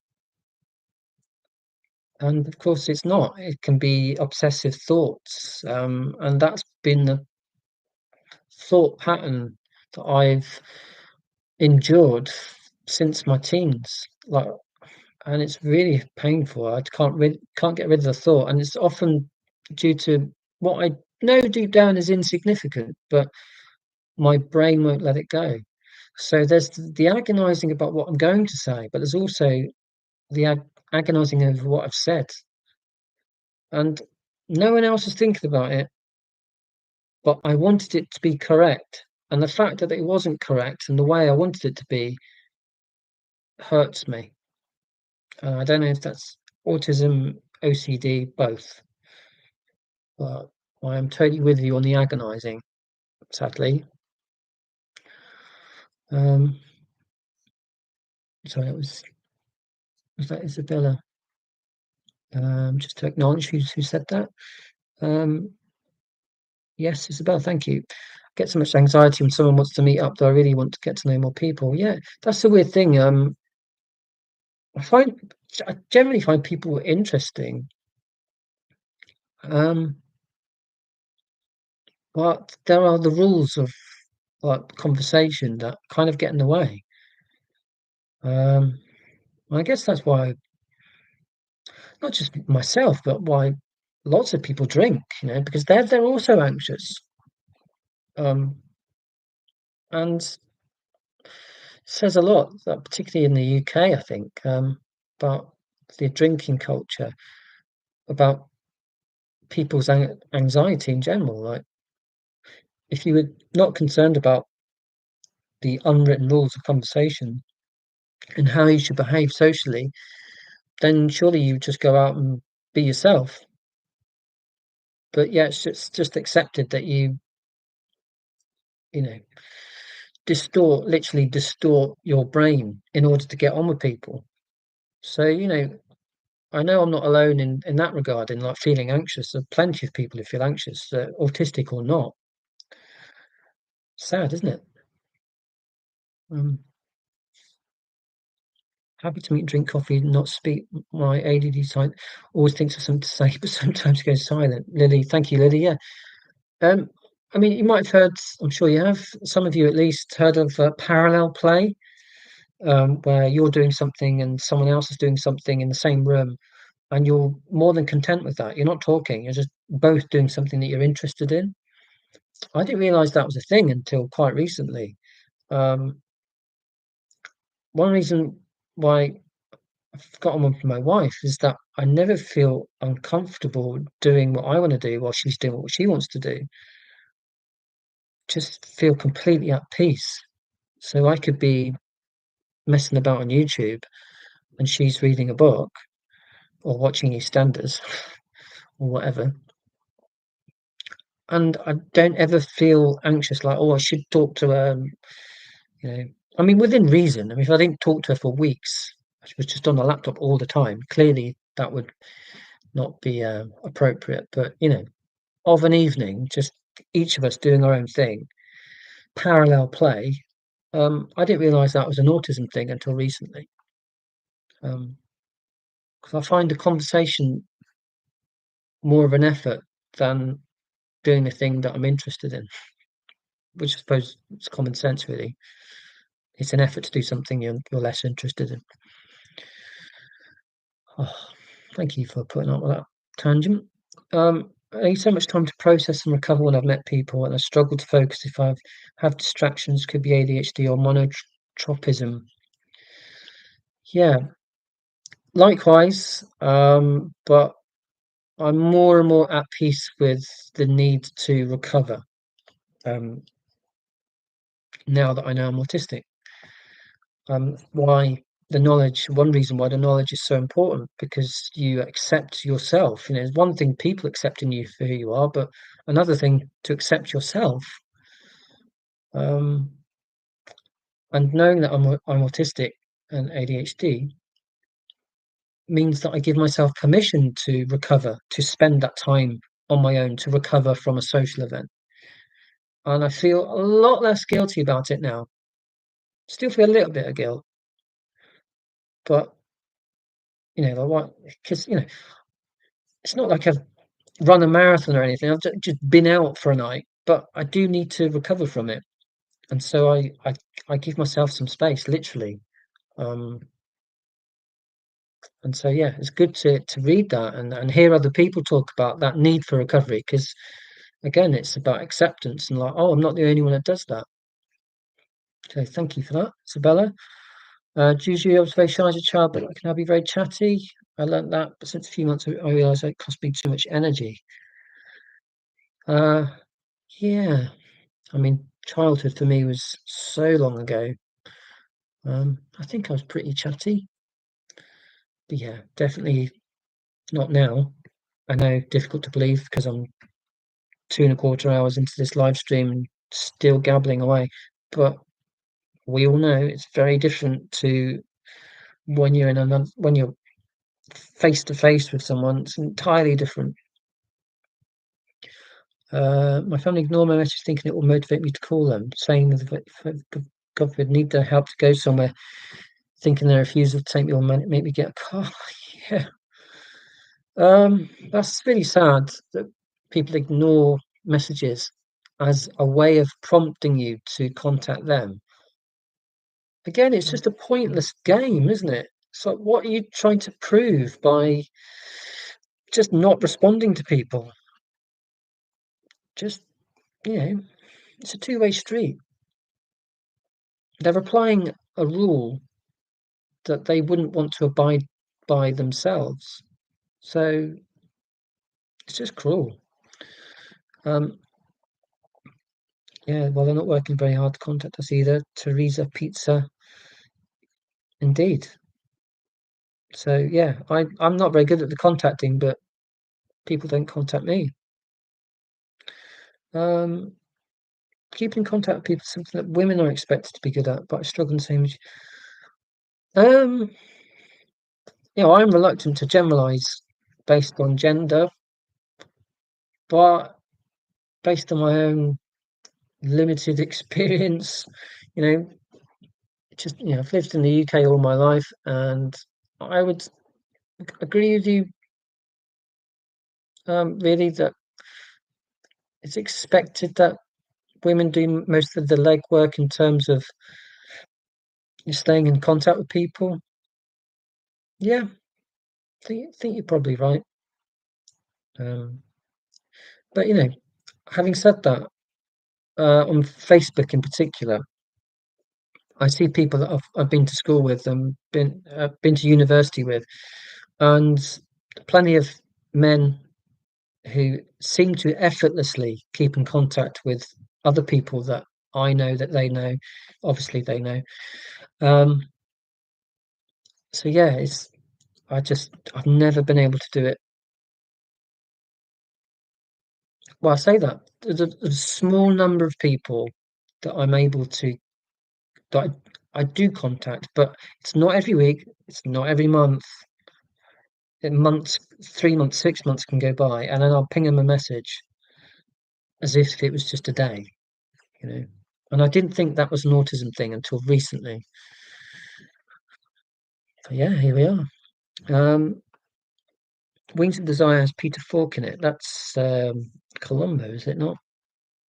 I don't like making calls and messaging, but I do because I want to keep contact people, but they don't. Yes, sorry, I said that. I totally understand what you mean. I don't, but as a girl, I guess I start scripting without knowing. Yeah, I didn't realize. I used to, in the early days of my own sort of autism research, I didn't really connect with what people said about scripting because I didn't think that I did it.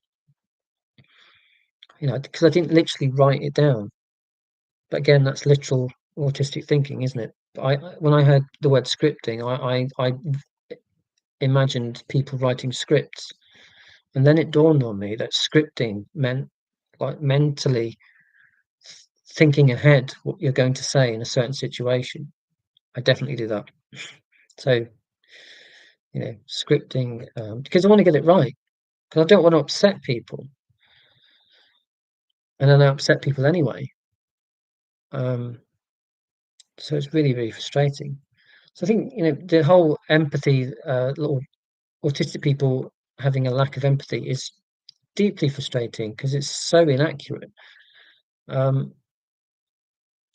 because just speaking for myself, I just want everyone to get on, and scripting a conversation before it's happened, obviously before it's happened, um, is comes out of a concern for other people because I want them to feel good and I want to get on with them. That's it. That's the agenda. I don't I'm not scripting a conversation before it's happened because I want to be in control of the narrative and I want to limit what they say and make sure that I say more than they do. No, I just want us to get on. And if I script it, surely that means there's less chance of things going wrong. But no, because people read between the lines. And so my script is in the bin. Very annoying. So one way of avoiding all of that is by staying at home in my safe space and not having conversations. And I've learnt that that's the way of minimizing misunderstanding. And doing a live stream is the complete reverse because it's full of understanding. People go, "Oh yeah, I do that. I thought that. I thought I was the only one." And now I understand why this is so liberating and so cathartic because it's the complete reverse of what I've experienced for over 40 years when it's been misunderstanding after misunderstanding despite my best intentions. And that's not a, a plea for pity, that's just me spitting facts.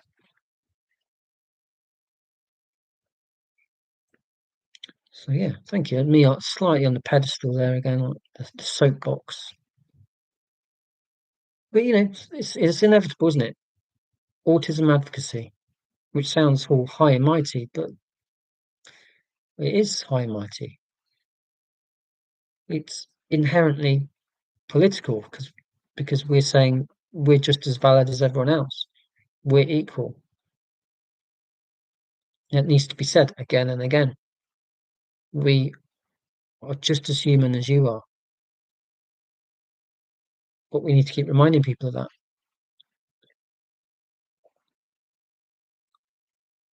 Mm, let me scroll up here. Oh, getting there. Got back to Hunter Hanson there. Sorry, do bear with everyone. Do bear with. Um, oh no, maybe not. Oh, what I really want to make sure I capture as many comments as possible because I know what it's like when you make the effort of adding a comment and then the person on camera skips past it and you're like, oh, I wanted to be acknowledged. I know what that feels like. Um, oh my word, God, you're very chatty, aren't you? 2 hours, 22 minutes in, and I will call it quits. I mean, you can go anytime you want, but yeah, 28 people, that's pretty good. I'm very impressed with you all. As patronizing as that sounded just then. Um, right, okay. So we got to the Peter Falk comment. Um, observing people copying them in different situations. Yeah, again, I never thought that I, consciously copy people like, oh, they do that, so I will do that when I'm in a similar situation. But I probably did do that. Oh, right, this is how you behave. Um, good thing is it emotes clearly marked jokes that you made in written conversation. I think that was a comment about emoticons or emojis. Um, people think I'm very outgoing, but they don't see me on the couch after. Juju, yeah. I think people have thought that about myself, because particularly if I've had a few drinks and start gabbling on because that's what people expect. I then get home and just like, oh, I don't want to leave the house for a day. And I didn't think that was an autism thing until very recently. I keep saying that, don't I? But I'm still learning. I'm still, I go on a live stream and someone will say something. I'm like, oh, that's me as well. One of the benefits of doing a live stream, as someone said, as many of you have said, it's a way of connecting. Clearly, um, I was friendly and outgoing as a child, but after too many cases of mate crime, I kind of shut down socially until high school. I found the school's outcast clique. Yeah, the school's outcast clique. The uh, the the people who hate people party. The antisocial social club. Yeah, that was the club that I was in on my own. So it wasn't really a club if I was on my own.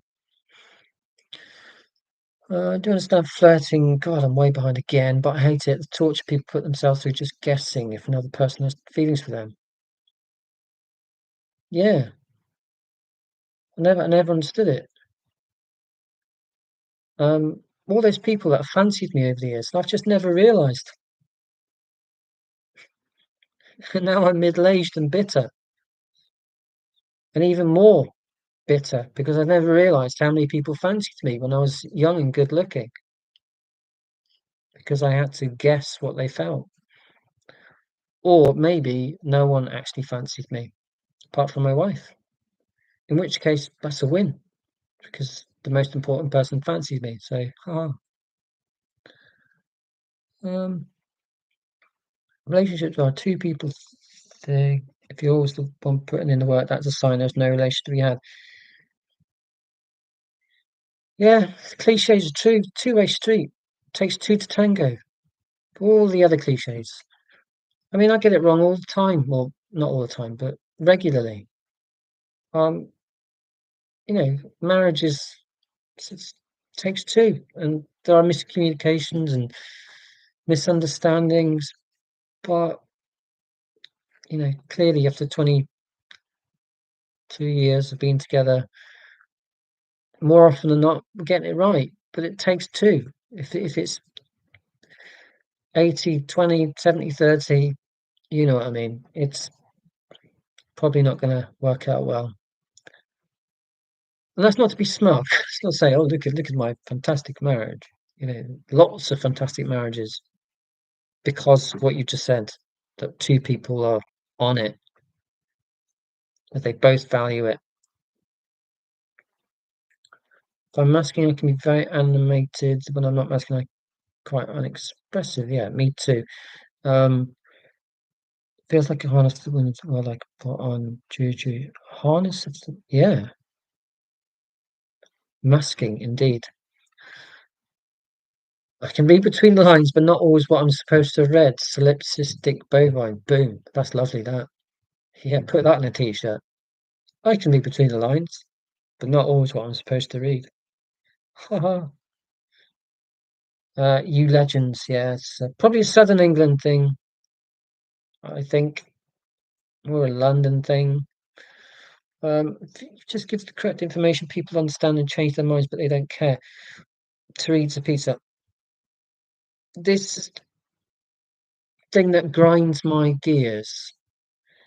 You can give people the correct information so that they make an informed judgment or opinion, but time and time again, people receive the correct information and they make a bad decision despite knowing the correct way or having the information. You don't need me to go on about that. I'll just say politics and leave it at that for climate change. You know the information, but you disregard it. There we are. Brazilian Portuguese Vocação Damas. Cool. Writing that down. Vocação Damas. Put that in the translator later on. Don't feel self-conscious about reading the chat. We don't mind. I've got to read the chat. Lovely Rainflower Farm. Fantastic name that is. Because you, without the chat, without you guys, this is nothing. This is nothing because I'd just be like, I have no prompt. I have no purpose. You are my purpose. Solipsistic bovine, the good one. You're the peak. Also, gross, then the greatest, and other superlatives. I do like the word superlative. It's quite ironic, really. Superlative is wonderful, fantastic. It's a beautiful word, superlative. What's your website called? Um, oh God, that has God, I'm really playing catch up. My website is just neillawrenson.co.uk. Um, you can find me. Yeah, neillawrenson.co.uk. It's a bit like my other YouTube. It's just a bit of a jumble sale. Just a bit of this, bit of that. Blogs, poetry, music reviews, just random. That's pure ADHD. It's novelty. It's, you know, creativity because it gives me purpose. It's fun. We all want to just have fun, don't we? Um, that's how I have fun. I have fun doing this. I have fun writing a music review that 4 people are going to read. Again, completely harm-free. Um, maybe niche, maybe it's too old. Sorry, I'm just a bit behind again. Capital Bolivia, Quito? That's Ecuador. Okay, you've been corrected there. Sorry, zebra, not horse. MJ, sorry, I've missed you leaving. I shall apologise, no doubt, in a later message. Go and check out Zebra Not Horse on Autism. God, I'm tired now. On YouTube, she has her own channel, and it's another great, honest, to camera. This is me, very relatable. Tweets a pizza cook talk live stream would be fun if you can. Wow, cooking and I'm not very good at cooking. And I think, yeah, I say that if I had an interesting recipe and I had this on in the background, that might be fun. But then I'd be even further behind with the chat, and yeah, I'll think about that one. Um, Dana uh, was really good at this on Christmas Day. She had the Christmas dinner on the go, and she was doing this at the same time. She made it look very easy, but I don't think it is easy. Having a lot of chat is a sign of a healthy live stream. You're good to stop us. I see it. Sorry for keep saying sorry. Uh, yeah, it's one thing leads to another, and the chat flows, and then it never ends. It just carries on. So yeah, I think the beginning of a live stream, that's definitely the hardest bit because it's like, is anyone going to be here? Is anyone going to say anything in the chat board? And then 5 minutes later, it's 3 hours. Um, last chat for some reason, so I apologize for someone. Yeah, if you want to communicate with each other, I learned that you need to do the ampersand and then their name, and then the comment will be flagged up to that person.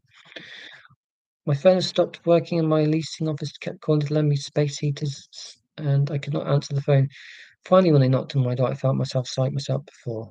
Good stuff. Chris Moyle still plays farts in some songs on Radio X. Farts are always funny. I used to listen to Chris Moyles in the car on the way to my teaching placement back in the day, 21 years ago. And he got a lot of flack on Radio 1 as he was on then, but I thought he was all right. So he's on Radio X now playing farts in songs. Good man. It's a public service. So yeah, brilliant. James Acaster has a standard routine about Rowan Atkinson, Mr. Bean in the show, Cold Lasagna, Hate Myself, 1999. James Acaster is hilarious. I haven't seen that show in its entirety. And obviously James Acaster's got a lot to say about Rowan Atkinson because Rowan Atkinson uh, is married to James Acaster's ex-girlfriend, who had an affair with Rowan Atkinson while she was with James Acaster. So I'm not sure because I've not seen the show how personal it is. James Acaster's a very funny man. Him and Stuart Lee, probably my two favorite stand-up comedians at the moment. Well, Stuart Lee will always be number one, but number two that's the one that's up for grabs. Highly prized place. Neil Lawrenson's number two stand-up comedian. I always feel sorry for Mr. Bean, not humorous to me. I'm probably yeah, I don't find him massively hilarious, but yeah, you got to laugh at some of their silly faces. Come on. Oh no, solipsistic bovine cringe. Yeah, no, we're all humor's subjective. Uh, I don't think Mr. Bean's funny. My mother tried to make me laugh while watching him, but didn't share. Yeah, That's fine. Um, James A. Caster cow routine. Was it me? Don't think so, because I'm thinking, have I even seen it myself? James A. Caster cow routine. Go and see James A. Caster's film on the British Empire. It's like a YouTube clip. It's about 5 minutes long, but it will teach. Well, they use it in schools. I've been told. Teachers use James Acaster's routine, the YouTube video, because it's so funny about how horrible the British Empire was. It's hilarious. I think James Acaster's quite popular in America now, isn't he? And he was in the Ghostbusters film, which was a treat in an already good film. James Acaster randomly popped up as some sort of mad scientist. Um, a part he was born to play, I feel. Um, Oh, sorry, Kitty recommended James Acaster. Sorry, not me. Yes, that would make sense. Well done, Kitty, or whoever it was that recommended it. Donnell Allen, I've been twice diagnosed ADHD before autism, so acknowledging adult women. I identify very much as an ADHD, and your content's very validated. Thank you so much. Yeah, I'm really very much validated by other ADHD um, memes, YouTube videos, comments. It is really current for me because I had my ADHD diagnosis in January, but I think ADHD, autism and ADHD together, is still feels very new. Um, People are still exploring what it means, what support might be suitable, and so on and so on. So thank you, and massively validated by people who talk openly about the two conditions because I didn't think they could coexist until very recently. Um, His comments seem to remind. If I'm reminding you of James Acaster, I will take that as a compliment. Um, and you shouldn't go around diagnosing people, but I think it's plausible that James Acaster might be neurodivergent. Um, Stuart Lee most certainly is. He has said himself because his doctor said. Um, It seems that my autism side is great at saving money, and then my ADHD is thrilled to spontaneously spend the treasure I saved. Yeah, I like that. Not that you're having to deal with that constant dilemma, um, but it's a neat way of describing the autism ADHD impulses. Yeah, definitely. Um, so I'm pretty good at saving money, but I'm terrible at spending that money on books that I never read. Some of them behind me, oh, shiny book, and there's a few over there. I'd spotted them the other day when I was in a very, very brief tidying fit, and I spotted three books together on the end of the shelf, and I was like, I've not even read those books, like even like 3 pages in each of those books. But at the time, they were shiny and new, and I had to have them. That's ADHD. I now understand. Um, my nephew was diagnosed ASD, and his mother told me, my mother, that we know nothing about autism. Because what was my mother who raised me? Well, indeed. Um, what can I say?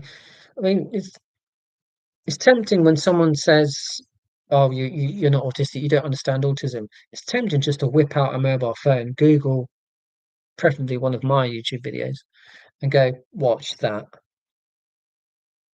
But of course, that gesture alone would put them off watching the video. So I don't recommend doing that. Um, But if they did give you the time or give themselves the time to watch a really short video, it could be about made by an autistic person, then that might change their ill-informed view on autism? I don't know,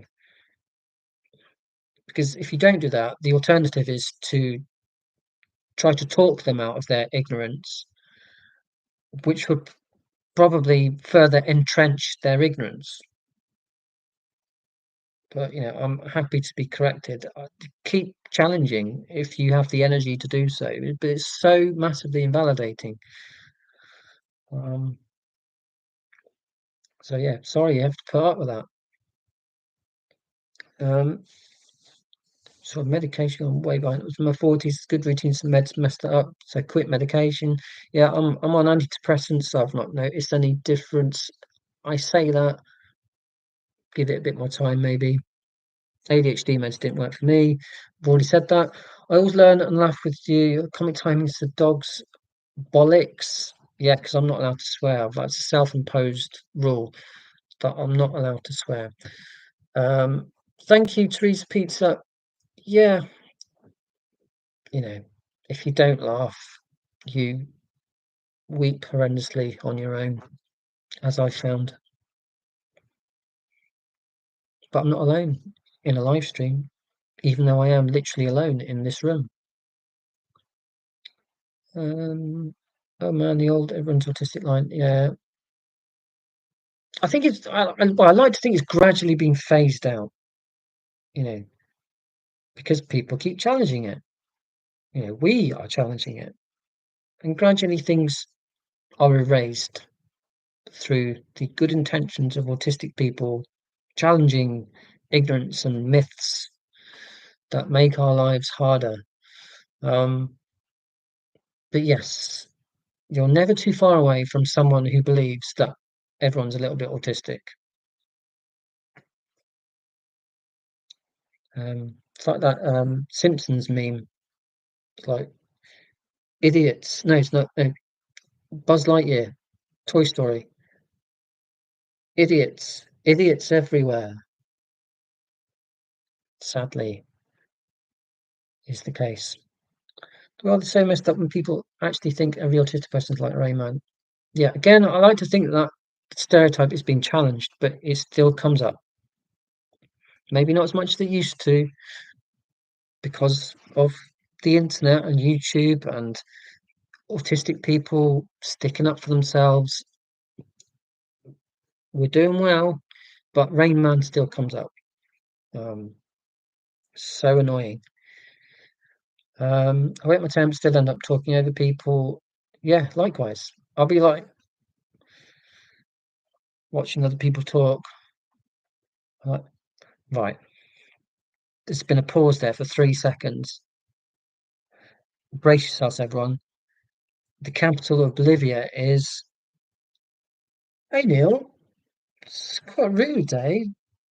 I was about to ask someone about the weather and you've just butted in. I definitely did not. I waited 3.5 seconds to share that fact. And you've accused me of interrupting. I've not said anything since we got here and we've been here 2 hours. And I'm the talkative one. Wow. Man. Um, I have 6 neurodivergent adult children. Some have been helped by meds, others. That's interesting. Thank you, Tanel. Um, so yeah, meds work for some people, not for us. I do know it's not unanimous, but I'm still a little peeved that it didn't work for me. But we're all different, aren't we? Devon, yeah, Devon wrote unmasking. Damien Milton came up with double empathy problem. Thank you. Yeah, I thought it was Damien. It began with D. Oh God, I'm catching up. So I didn't write that. Talk about the Belgian New Wave. Teresa Pizza, talk about the Belgian guy way, but I am determined to catch up. I know I keep saying that, irritating habit of mine. The Belgian New Wave synth pop video you made, if you want to, please. Yeah, I made a video to parody early 80s cold wave, which was a genre of music that was created in France. well, one of the first bands was called Cold War or Guerre Froid, and I just thought it'd be funny to do a parody in tribute to this genre of music, and like like sort of like an early version of Depeche Mode, because everyone's heard of Depeche Mode. So it was like even earlier than early Depeche Mode, and I had so much fun making this video. And the band is called Nine et Neuf. Go and check them out. They're brilliant, absolutely amazing band. Um, Sort of Pet Shop Boys slash Depeche Mode. And I spent far too much time making the video for this song. And I entered it into a film festival, and it was not accepted. But it doesn't matter because I had a lot of fun making it. So that's on my other YouTube channel. If you are so minded to spend even more of your valuable time, it's less than three minutes long. So yeah, have a look.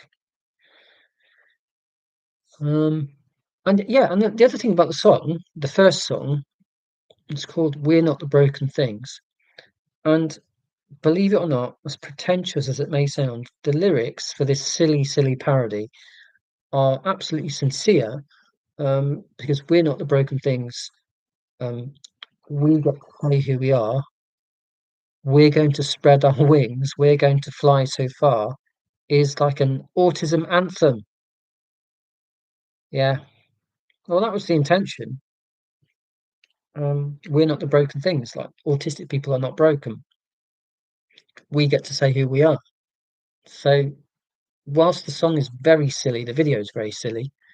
The lyrics are deadly serious. It's a new genre. If you can think of a name for it, let me know. It's not cold wave. It's something. Um, so yeah, thank you for that prompt, Teresa. Any excuse to waffle on about music is fine by me, particularly if it's music that I wrote. Oh yes, what an ego trip that was. We need to educate even when it's in pain. Yeah, sometimes people learn something new. This is it. This is the YouTube. It's education. It's fun for me. It's education for other people. Hopefully, you know. And if there's another autistic person with a YouTube channel with 200,000 subscribers and lots more people watching, great. Yo, Samdi Sam, Autism from the Inside, Orion Kelly. Um, I'm autistic, so now what? Whatever. If people are watching it and learning, great. Um, those were just some, examples of massive YouTube channels. And Hunter Hanson was massive for a brief moment in time. Um, right, hang on, where are we? Funny thing is, based on. I think it was Dustin Hoffman's decision to make the character autistic, but the inspiration for the character was um, not autistic himself, but the association has been made now because the film came out, and you know that's autism. But no, he was a savant. I can't remember the name of the real person that the film was based on. So yeah, that's correct. Um, it's the same as everyone's little OCD proven. Yeah, I mean, I'm guilty of this. I used to say this, and I used to say that everyone's a little bit autistic. Confession, because I had this stereotypical view of what autism is, like that's some sort of very pedantic. Hang on, I am very pedantic. Um, so I'm doing it now. I'm being a pedant about what I'm saying. Anyway, everyone's a little bit OCD. Yeah, I used to say that as well, and not to make anyone feel bad, like. or to feel superior. Why would I if I'm saying that everyone's OCD?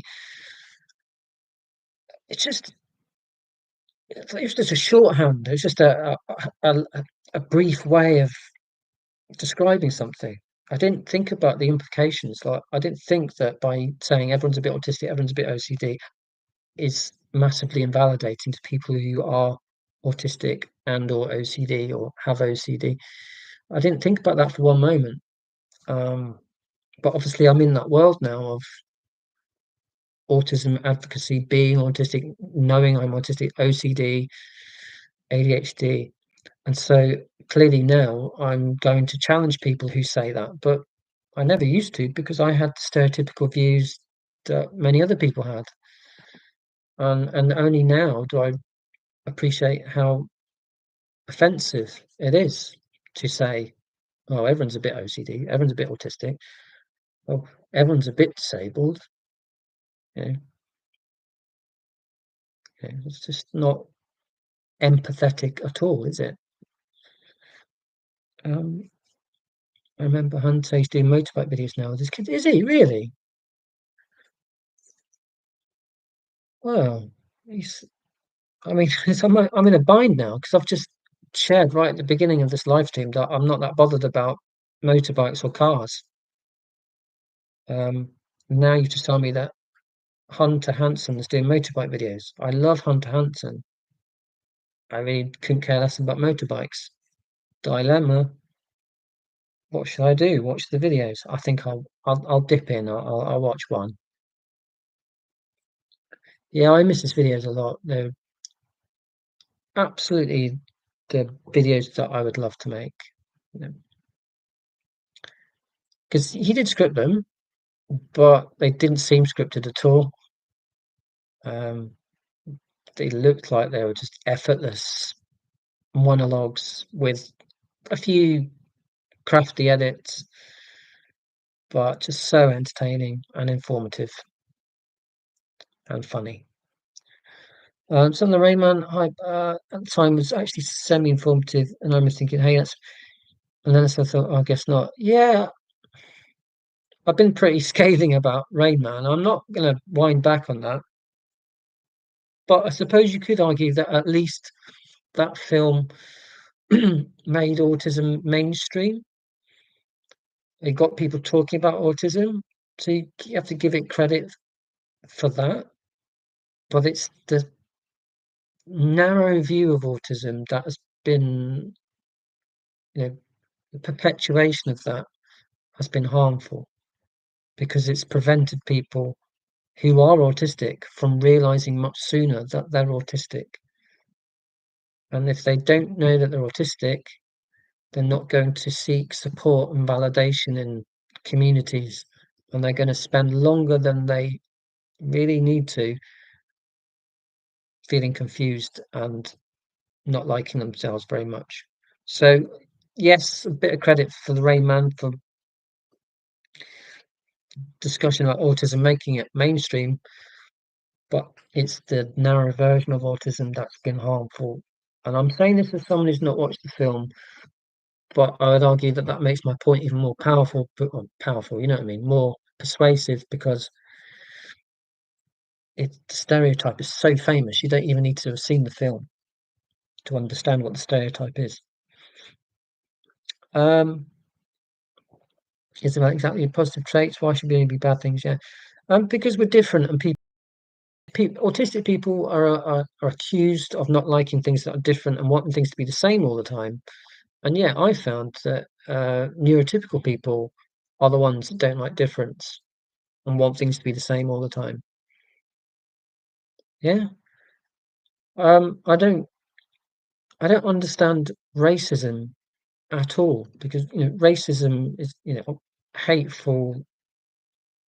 You know, it's designed to hurt people, and it and it's grounded in this belief that you should only be with people who are the same as you, and anyone who's not the same as you is inferior.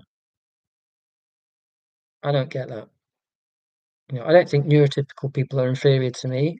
I don't think autistic people are inferior to me. AD I don't get it, uh, and yet we're the ones that want everything to be the same all the time. Nope. I love meeting new people online who are very different and from different countries and have different experiences. You know, I don't get it.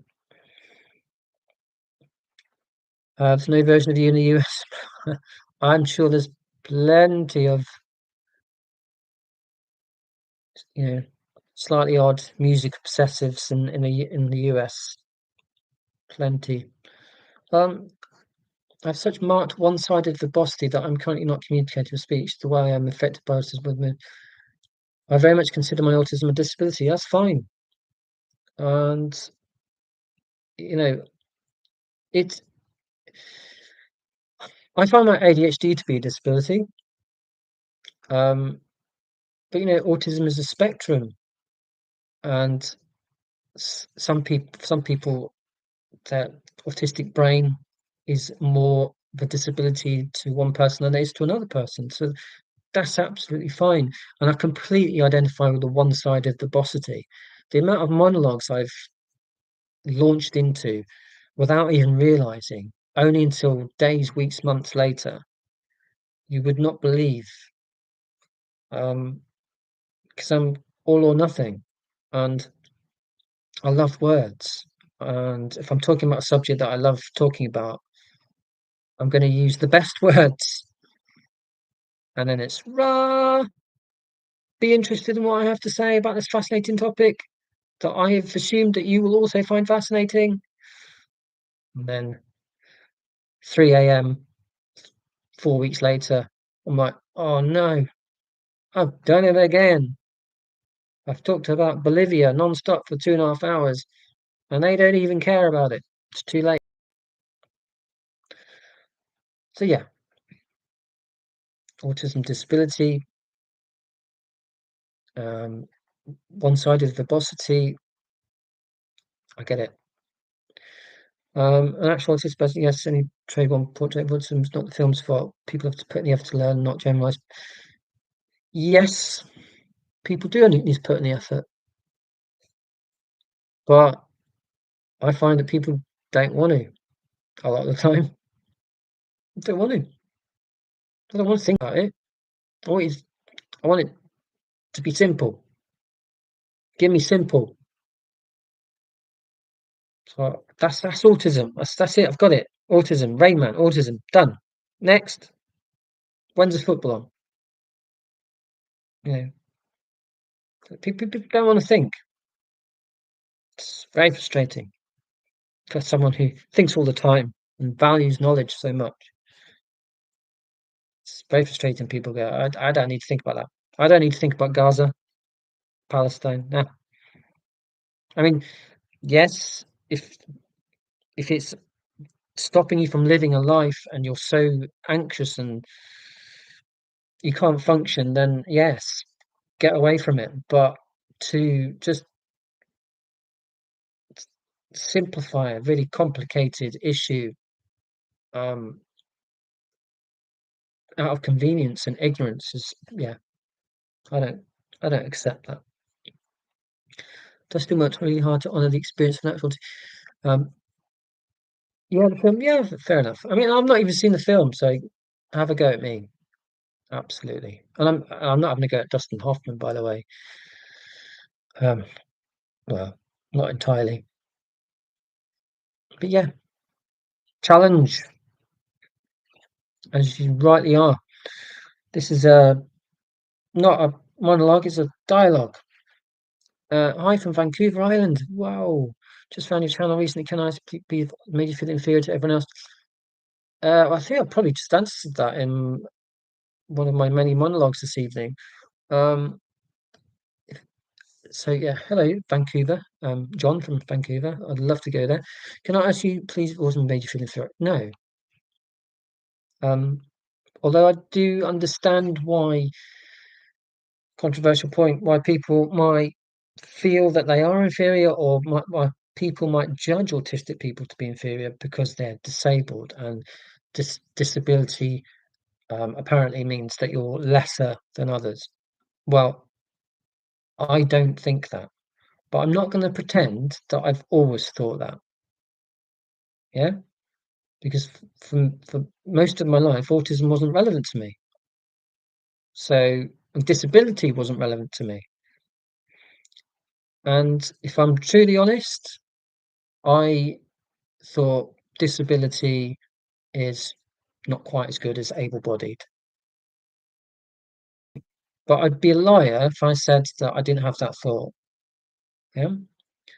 Um, I'm embarrassed to have said what I've just said, but I'd rather be honest with you.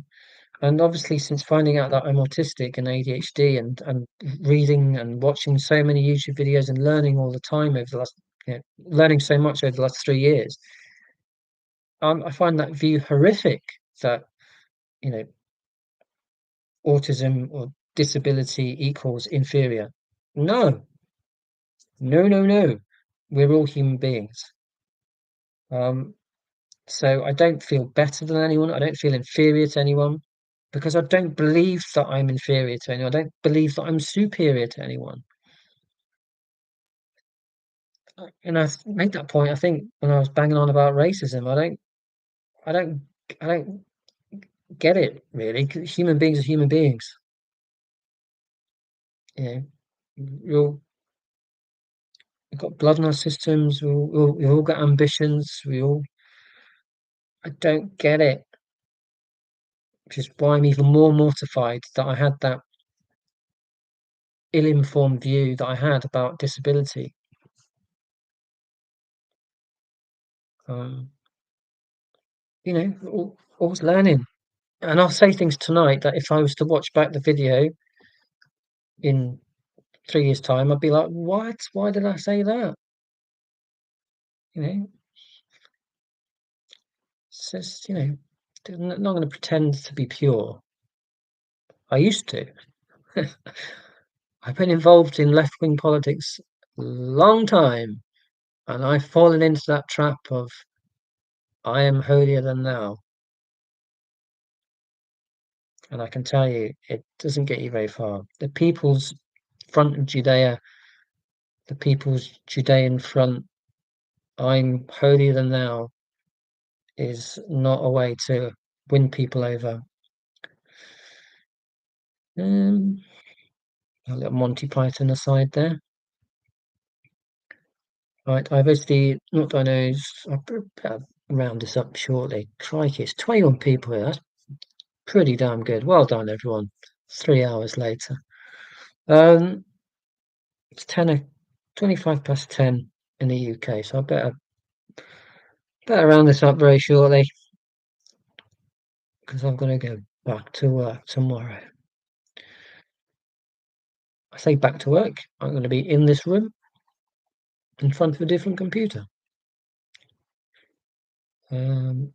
Actually, not diagnosed, but it's internal because I analyse too much. It causes thought loops and sometimes disabling. Isabella, yeah, thought loops, massively disabling to me. And the thought loop led to my depression, which led to my autism diagnosis.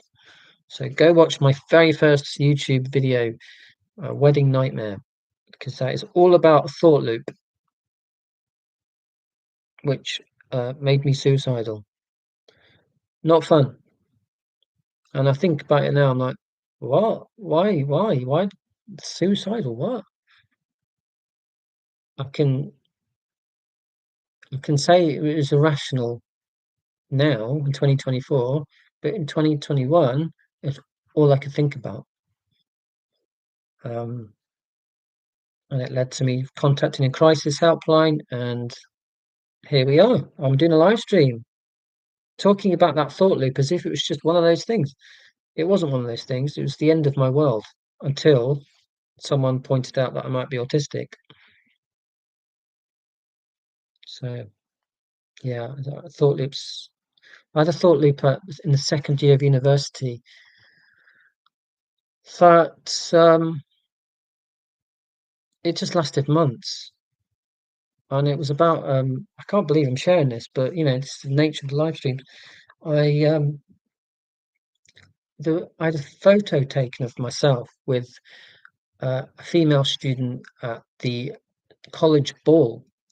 You know, like in American films, like I know, Pretty in Pink or whatever. You know, very old film. Yeah, the prom. Yeah, you know that the prom. It's a bit like that, but in Cambridge, very posh. And I had a picture taken with what's her name? A very long time ago. Can't remember now. Anyway, she wasn't my girlfriend. I just thought, oh, it'd be nice to have a picture to, of the evening. And I did know her. I didn't say, "Hey, you'll do." I did know her, but not very well. She was the second year student that kind of not mentored me, but introduced me to the college. So I did know her, and I thought, oh well, they're doing pictures. Let's have a formal photograph because I'd made the effort to wear a suit and all of that tuxedo.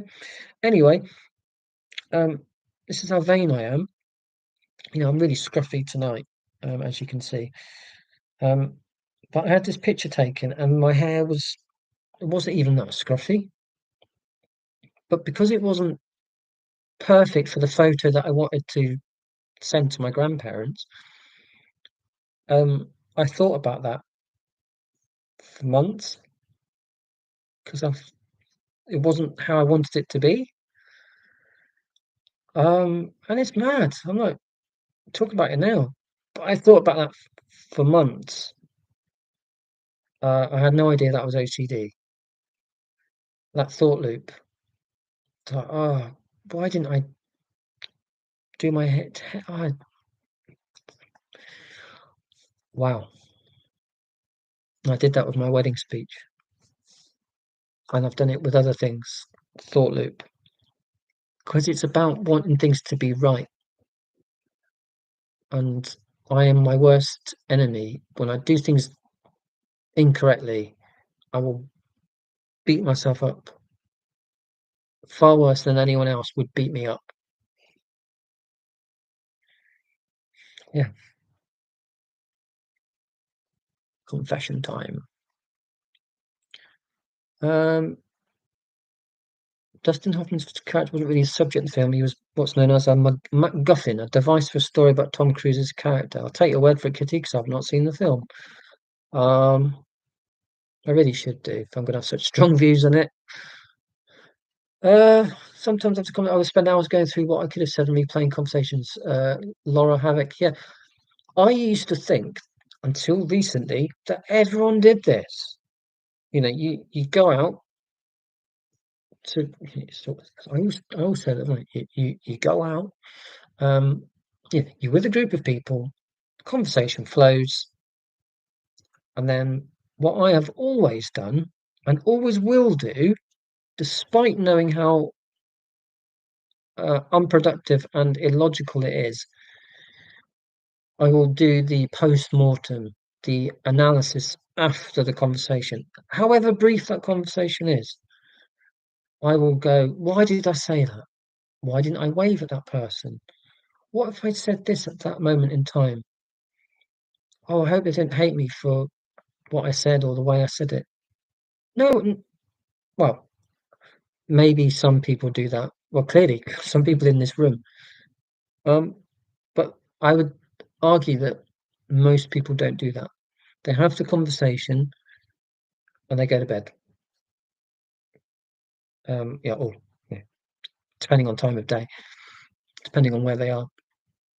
They don't analyze to the extent that I have always done, and it frustrates me. But again, it's about neatness and order and wanting things to be right because you want people to be happy. And there's ego involved there, because you want people to think kindly of you, and that's why I get cross with myself when things go wrong because I don't want people to think that I've done a bad thing. But replaying conversations and wishing you said certain things at certain times when the conversation, in the grand scheme of things, was meaningless. It's not a brilliant way to spend time, but I do it anyway. and it's massively validating to know that I'm not the only one that does that. So yeah, thank you for bringing that up. Um, Laura Havoc or Lord Havoc. Folks are more forgiving of social errors and faux pas when they've had a drinky poo or two. Yeah, because you can blame it on the drink, can't you? Ah, well, it was the alcohol talking. Never really an excuse, but you do get more of a more leeway if you're all drinking. I found anyway. I've noticed we body double a lot in my family. I think it's because I really struggle to do things I don't want to do. Body double. Not. I should know what body double means. I think it means you stand with someone as a comfort, maybe. Um, I like the info presented in Neurotribes. Is that Steve Silberman? The late Steve Silberman passed earlier this year. Um, Neurotribes, yeah, not read it. Dipped into it though, because ADHD, can't read a book. I find it very hard to read a book. Yeah, what a guy, Steve Silberman. Well, I've been at the allotment working next to neighbours, but not necessarily talking very much. Perfect parallel play. Yeah, when you're both immersed in something, just great. You're both happy, no harm done. You don't have to agonize about words. Just do the thing. They're doing the thing. Everyone's happy, and you're being productive and enjoying yourself. Parallel play. Yes. Um, yeah, Helen, the occasional sentence exchange, but both on phones or reading a book or watching a film. Yeah, yeah. I can multitask and watch a film, Wikipedia, yeah, YouTube. Yeah, brilliant.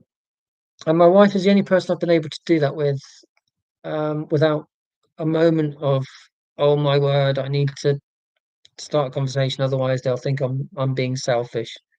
You know, don't know don't know why, but my just never had that pressure with anyone else. Never had that pressure with Rachel, that I've had with other people. Um, yeah. One day I can get in my car because I need people at Lotman want to talk to me. Yeah. Yeah. My wife gets really annoyed when, like, we go. We went to Nottingham Castle a couple of months ago, um, and my wife gets really annoyed when I step away from the reception area. When basically she buys the tickets, I'll pay for the tickets. Like I say, here's my card, but you do the talking, and then I stand very far away while the transaction is taking place. She gets really annoyed about this. She's like, "What are you doing? You need to stand there so they know how many people want to go in." And I'm like, I don't want to talk to them because it's an effort, and I'll probably say the wrong thing, and I'll probably not smile when I should smile, and there's the over-analysis again. And no matter how many times I try and convey what I've just conveyed, it still doesn't quite sink in, like, yeah, but it's just a quick conversation. It's just buy your tickets, go in. But it's not just buy your tickets, go in. If it was just buy your tickets and go in, I'd do the buying the tickets and going in thing. But it's the, oh, is it cash or card? Is it how many people? Is it, do you want a annual pass? Do you want a day pass? Oh, there's a exhibition at 2 o'clock. Are you interested in that? It's like, that's not just going in. That's a bloody minefield. Oh, I swore. That's a minefield of possibilities, and I don't want to contemplate them. So if you give me the ticket, I'll have a great time, but I'll have less of a great time if I've had to engage in a conversation. Yeah, it sounds a bit odd when I explain it, or maybe not to you guys because you're part of the autism or neurodiverse community, and you're going, "Yes, Neil, that's me too. I was like that."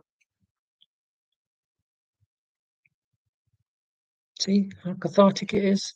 So it's 3.25 hours, and I'm like still gabbling away because I never get to share this. Um, right, let's get back up here, away from Nottingham Castle and back to the chat.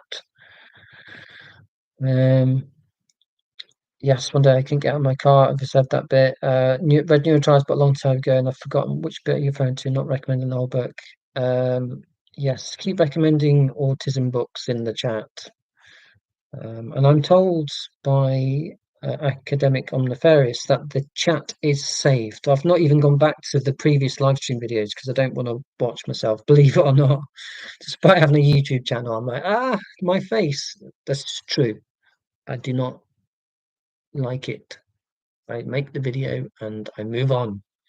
But I'm told that the chat will eventually be uploaded. So, yeah, check out the book recommendations and the YouTube channel recommendations.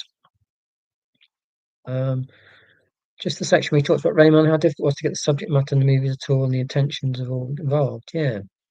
You know, regardless of the stereotypes and so on, I'm absolutely certain that everyone who made Rayman had the best intentions, They didn't set out to misrepresent autism. I'm sure, if there was a recording of Dustin Hoffman or whoever saying, yeah, we want to deliberately misrepresent autism so it makes it harder for autistic people to get a diagnosis in the next 40 years or 35 years, whatever, then yeah, boo. But I'm sure that conversation never took place. People are vampires, they suck out your life energy by being around them, no wonder you're exhausted by the time you get to them. Well, people are people aren't vampires, they don't suck your blood. But yes, it's the energy because so much of the energy is expected to be spent on inconsequential things.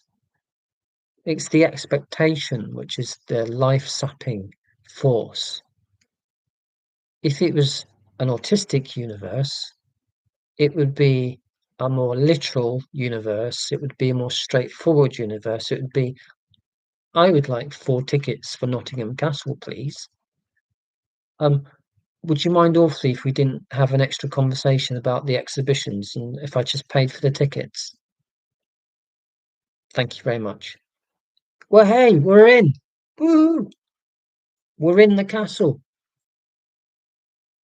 But no, because if you actually had a conversation just like the one I've pretended to have, it would be rude and too direct and odd and whatever. It's like, so it's not so much people are vampires, it's the social dance that is exhausting. And I bet you plenty of neurotypical people and otherwise would say it's exhausting to do the social things. But the difference is that, well, I speak for myself as an autistic person, I'm running 2 systems at the same time and they're only running 1. I'm doing a lot of analysis, figuring out when to say things, what to say, and so on and so on. Whereas I believe neurotypical people that don't do that, they just naturally talk and listen. Who would have thought it? Um, so the energy is clearly not the energy they need is not. They're not having to spend the same amount of energy on the conversation as an autistic person, or certainly not the same amount of energy that I'm spending. That's what sucks the life out of me. The expectation, the multitasking, the things that non-autistic people often take for granted. And in that sense, autism is disability because I'm disabled from doing something that neurotypical people take for granted. Um,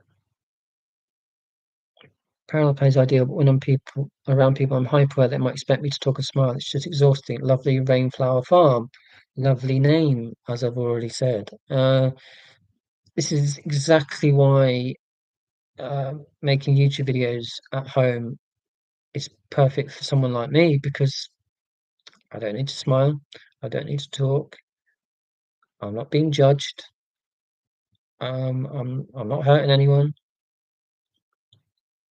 Yeah, conversations are exhausting most of the time. Again, working from home, I don't need to deal with, you know, people will come up to me in an open plan office and I won't because I'm hyper focusing on what I'm trying desperately to do what I need to do. People will approach me and disrupt my flow and then talk about something not related to work. Just knackered. And I've actually said at work, don't do that. I didn't I wasn't really direct. I didn't say don't do that, but I did say, can you please give me notice if you want to talk to me?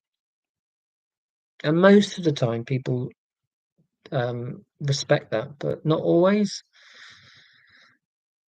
I know it's really frustrating. And people go, "Oh, it's just well, chill out. You just haven't it I just want to talk to you for 5 minutes about because I've not seen you for weeks because you've been working at home all that time.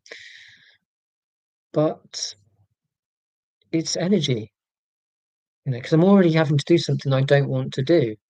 So you having a conversation at work is a double whammy. So now I'm double tired. I don't get the benefit of chit chat that lots of neurotypical people seem to get because chit chat is directionless. And if I've got no end goal, I'm lost. I'd be completely lost in this if no one was chatting. Which will be fine. I'll just log off, and I will do very shortly, I promise. Um, so yeah, people are vampires. Not quite, but get it. Um,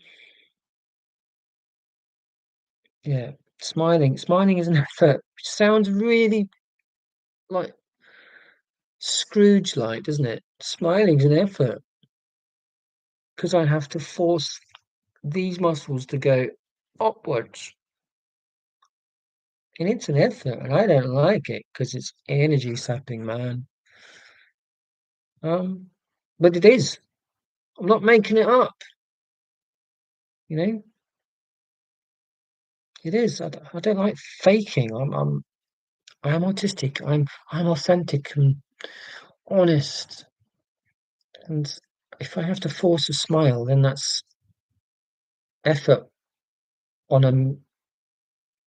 on something that's unnatural. Well, obviously, effort because it's obviously unnatural because I'm having to put effort into it. You know what I'm saying? Getting tired. So many expectations. Demand avoidance is a thing, and there's a reason for that because we need to conserve our energy. I'm massively simplifying that, but you know what I mean. Family are very cruel. It's been their approach to how they raised me. Not surprised their version of help is do nothing and then say they are helping me. I'm sorry to hear that, but it's the sort of thing that I read more than I wish I did. Just that's just a casual cruelty of people who are meant to be there for you, as well as people who don't know you, and you could argue because they don't know you, they have more license to be cruel. Although, of course, no one should be cruel. But for people who are close to you to be so willfully ignorant and cruel is obviously just so upsetting. And I'm sad to say that I can identify with it as a victim, of course, not cruel. Although, of course, I've done bad things. Um, as I alluded to in the alcohol video, and that was only one episode. that I was responsible for, and I hate myself for it. But to be so, I was gonna say unnecessarily cruel. Cruelties are always unnecessary, surely. But, for your own family to just not want to understand you and your needs is that is cruel itself. Just to not understand and respect you and your needs. That is cruelty. Right, let me catch up again. Oh, people are. Oh no, Kitty in the garden's gone.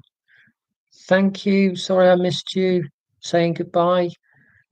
Um, Let me catch up again. Oh, Oren's here. Hello, Oren. Sorry, I'm all over the place with the chat again. I thought I'd caught up. Clearly not. Um, oh no.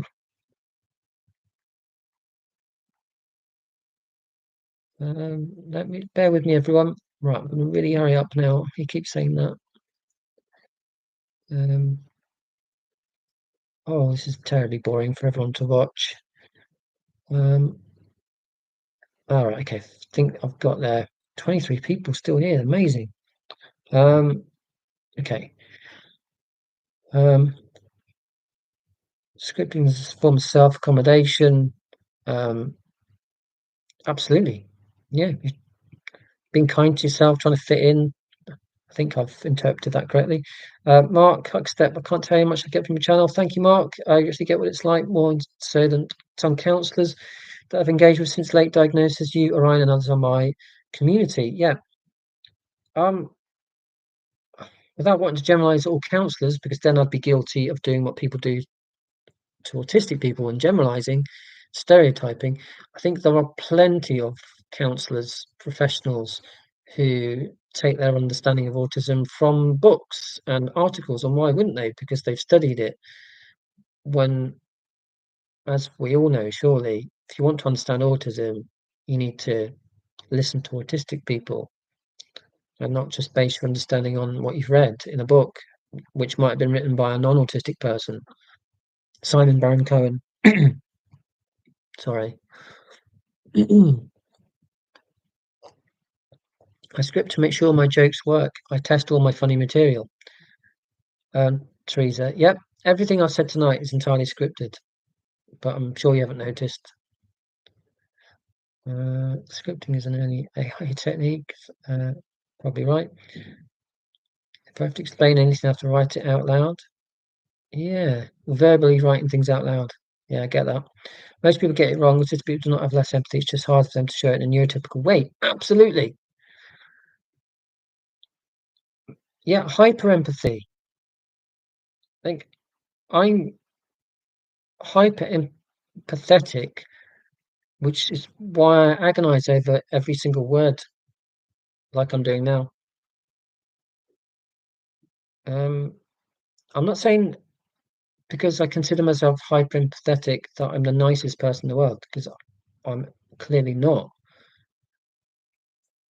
But I'm always trying. Um, and I'm not unique in that way. I'm just trying to do the right thing. I think, you're going to get things wrong, but it's the intent. Yeah. So the empathy thing, yeah, it's the demonstration. You're being judged on the superficial. You're it's all in there, but because it's not showing there in the typical way, then you get judged on that rather than what's in there.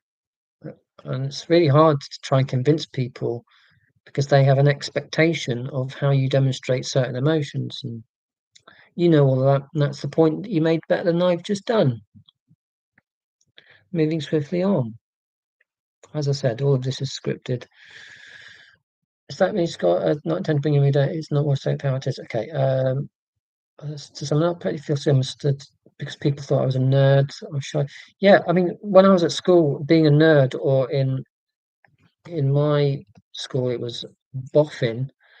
That was my nickname at school. It was a term of endearment. It was a tribute. For me, I was lucky. I loved school. Um, yeah, so I was a nerd, but it was okay because being a nerd meant I got good grades. Lily, love this so interesting. Very time. Must go to bed. Yeah, I've got to go to bed shortly. It's almost 11 o'clock. I will shut up. Let's call it 11:15. Where I am, quarter past the hour. I'll aim for that and work my way through the comments and bid you all farewell. And I'll schedule another one some point in Jan, hopefully. Don't know how to interact with people, Isabella, because my communication style, I'm a deep thinker and I don't do small talk. Sometimes I can, but it's really awful. Yeah. Yeah, I mean, I think all of us, obviously, have engaged in small talk. Saying hello is small talk, or asking how someone is. We've all done it, but it's the conscious effort and the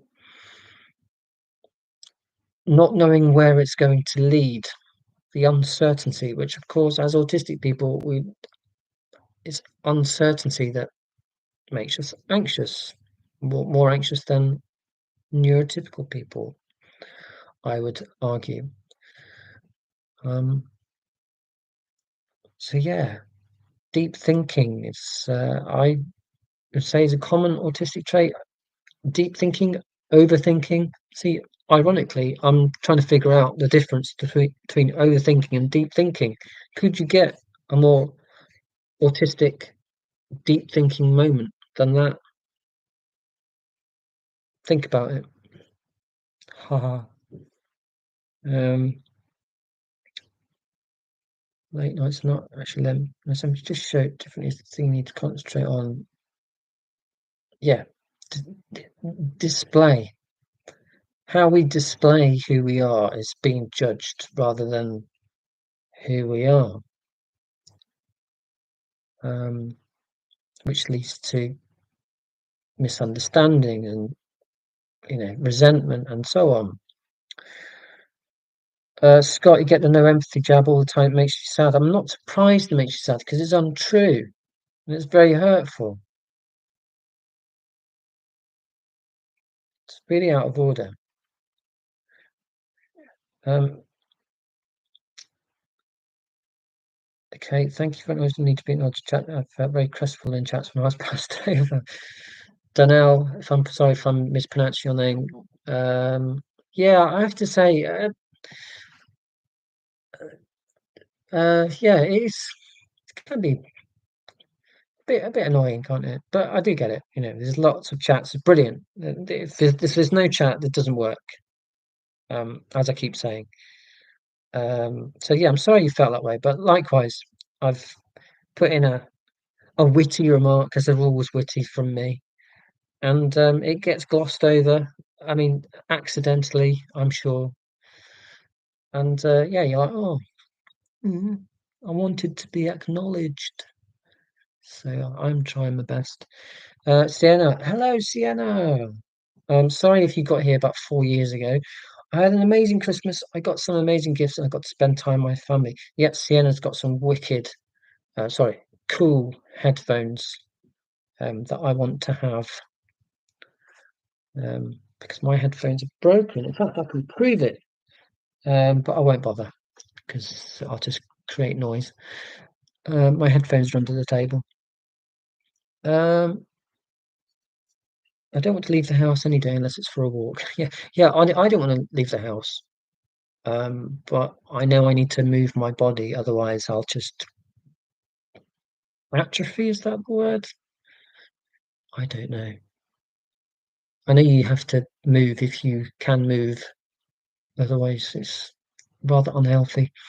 I'm now working to pull myself up. Sorry, Sienna, but I'm also going through some major changes. I won't go too into detail about this, but I know I've got this. You have got this, Sienna. You've got this. Go see Sienna's channel. Sienna is a very talented musician. So if that reason alone, go and see her channel, and also because she is a fellow autist, and go and see as many autism YouTube channels as you can. Isabella, I'm so bad at flirting, it feels so awkward. I've never flirted in my entire life, so I wouldn't even know if I'm good at it or bad at it. Probably the latter. Late night group, you're still good looking. Cheers. Thank you for that. I'm not sure if I should accept that compliment. Um, but you know I secretly have. Secretly. Um, hang in there, absolutely. Before I learned about autism, I've always written a literal algorithm paper before making a phone call, complete with contingencies for when the conversation goes off script. Findlestick. Yeah, and I think that's brilliant. 'Cause that's preparation. But of course, many people would read that comment and think that's a bit over the top, isn't it? You know, you've written down notes for a phone conversation in case it goes off script. Let it flow. Let it just be natural, man. Well, no, because I'm autistic and I want it to go well. And if I write notes, then I'm preparing for what might happen. Isn't preparation good? For literally everything. Yeah, tell me a time when it's better to do something without any preparation. Is that going to be better than the time that you actually prepared for it? Probably not. Okay, then, so I'll prepare for it. Phone call, wedding speech, oops, um, attending an appointment, an exam, you know, literally everything. Preparation is probably going to be better than not preparing. So good for you. Write that script for that phone call. Marriage is finding that one special person you want to annoy for the rest of your life. Teresa. Weird Al Yankovic. Yeah, I don't want to agree with him, but he's probably right. Um, funny and true. That's why we need more NDs speaking up, educate. It doesn't mean you have to be public. Let you prove everything by research. They can do their own research. Isabella, thank you. I don't care really how it's done. I mean, I like making silly videos because it's like trying to be funny and edit, and that's what I like doing. Some people, there's a fantastic psychologist. Is that even a job title? And I'm probably misspelling her name. Anne Memott. Sorry, Anne, if I got your name wrong. She's an academic. She's great. Um, what's another one? Jamie. No, I'm just going to quick. Bear with me, everyone. Bear with me. Bear with me. So Jamie, because I've mentioned her in one of my videos. Jamie Hindle. Oh, that's not it. What's her name? She's called Jamie anyway. Um, an autistic blogger. Uh, blogs about autism. I think it's Jamie Hindle. That's going to do my head in. Based in the US, I believe. Brilliant. Really, long blogs, essays, but chef's kiss.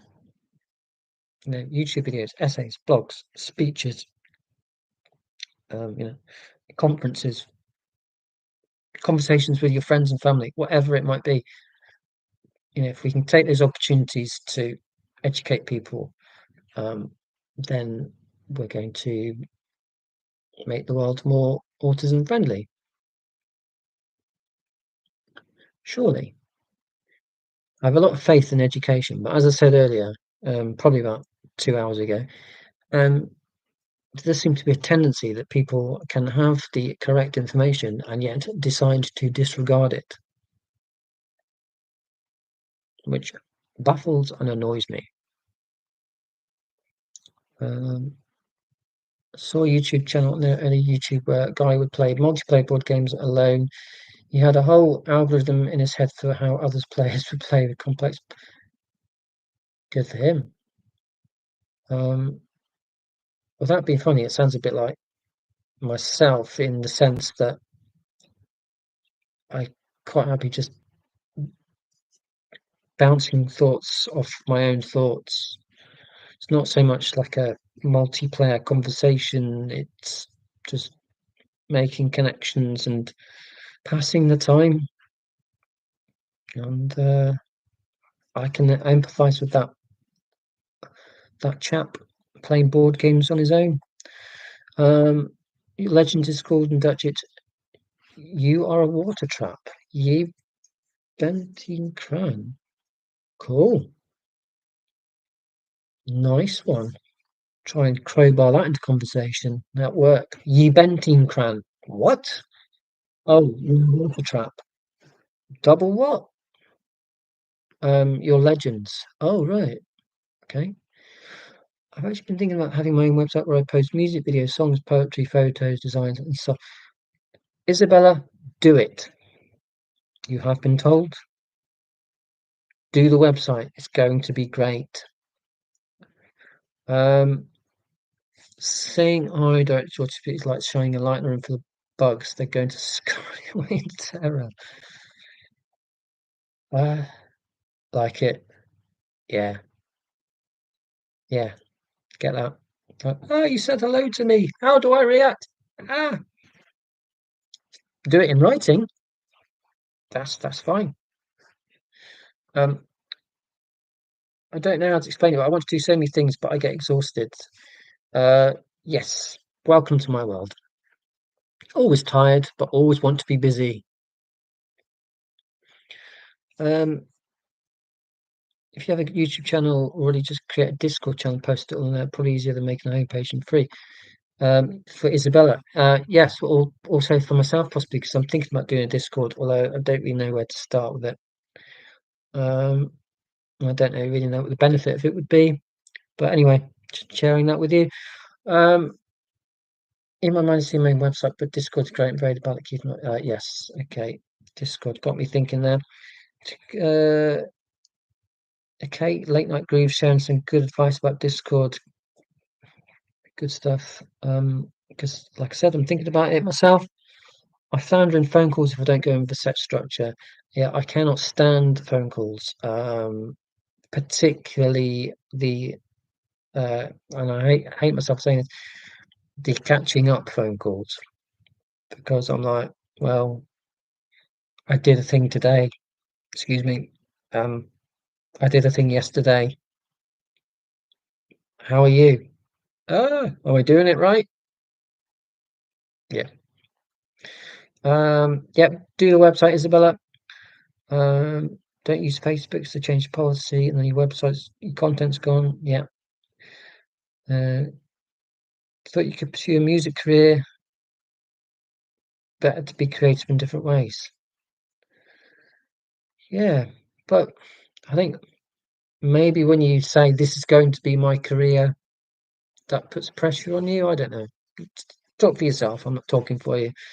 Um, but people have made careers out of YouTube, and I'm pretty sure that quite a few of them didn't actually set out for YouTube to be their career. Be very surprised if every single successful YouTuber started with the intention that it would be their career. I'd be very surprised. I'm pretty sure quite a few of them, if not most of them, started YouTube as a hobby slash sideline at most. And then wow, it's now my job. So yeah, do the website, see where it leads. I've had a website for 7 years and very few people visit it, but I would be sad if I didn't have it because just having the website motivates me to keep up with the writing, even if no one reads it. And I'm not going to lie, when I look back at the website, the various pages, I'm like, that's not bad. I've kept that going. It's not getting thousands of views, but it's all right. Websites are key for building the audience because, as I said, Facebook or YouTube can just decide that, yeah.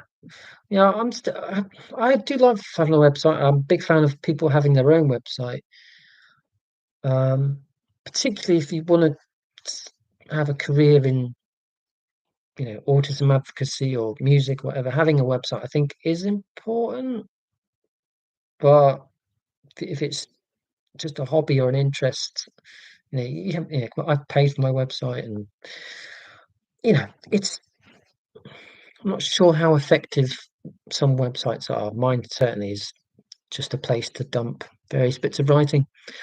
Um, yeah, hi again, Orange. Sorry, I'm way behind. Oh my word, I'm way behind. You thought currently it was amazing. Good, good. So I can't remember what I said. That was correct.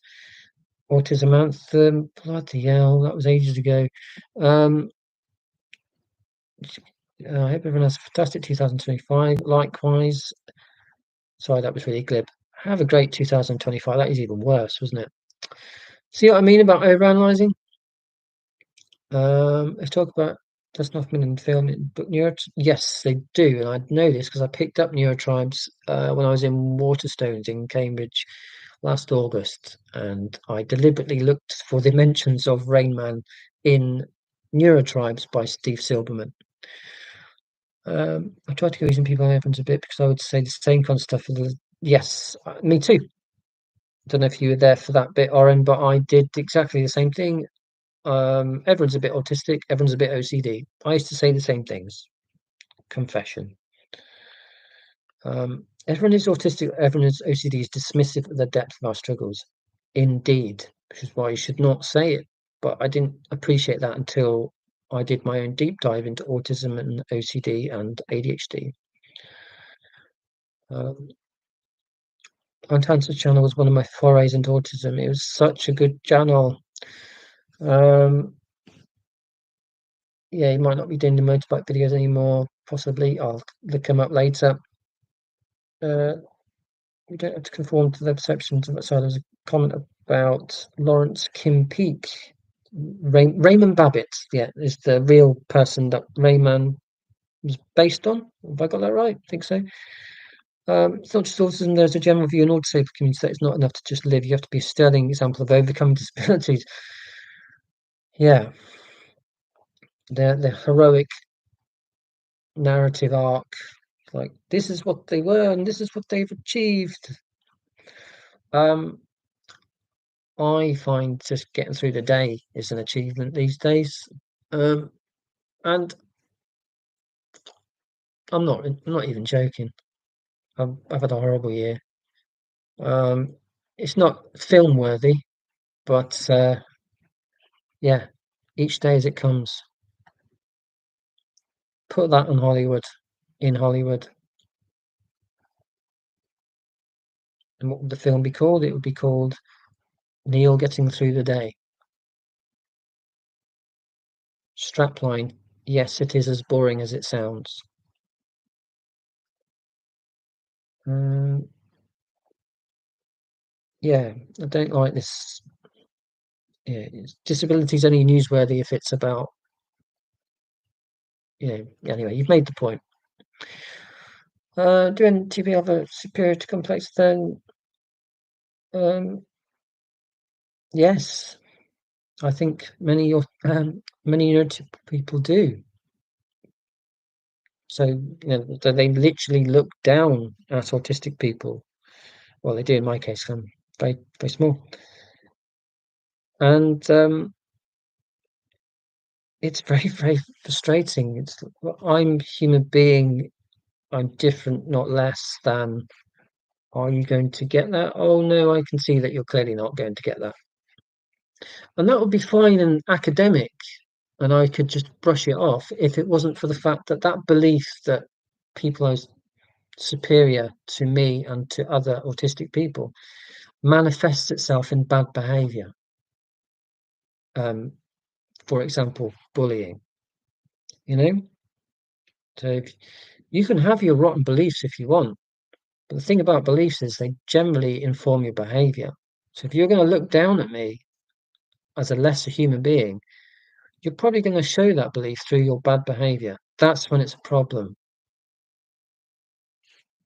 So if you challenge the beliefs, you challenge the behaviour. You change the behaviour. See? I've got them sussed. They think I'm thick, stupid, because I'm disabled. But no, I've figured out the superiority complex. Does that make me superior to them? No, because that would defeat my point I've just spent 10 minutes making. Uh, so yeah, forced to, but they accept we should share our authenticity. Yeah, I think our authenticity is viewed as a weakness, which is very disheartening because don't we all just want to be real and appreciated for who we are? And autistic people generally show who they are, and yet they're judged negatively. Oh, you can't do that. Why did you say this? Why did you do that? Oh, you're being honest. No, you shouldn't do that. Hang on, you just said I want people should show who they are. Yeah, but it's the autism meme, isn't it? Um, be yourself. Oh, but not like that. Well, what's it going to be then? All or nothing is ADHD in 3 words. Like that, Teresa. I think you're right. I think find South America rather fascinating. Living in the US, we learned practically nothing about it. That's a bit odd. But mind you, it is a completely different continent. You've got enough going on in North America to keep you busy.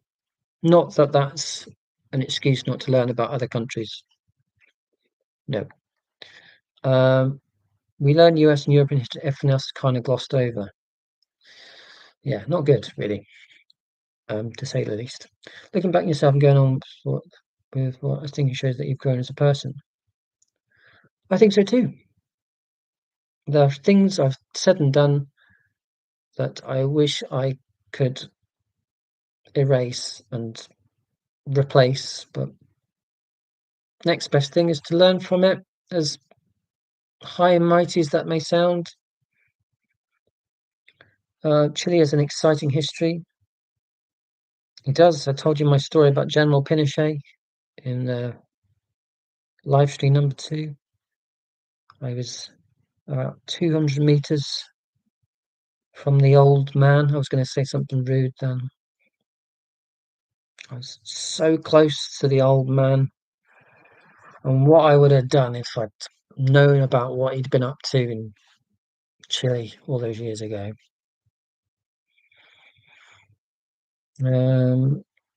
Oh, there's Jeanette. She's still there because this is a long time ago.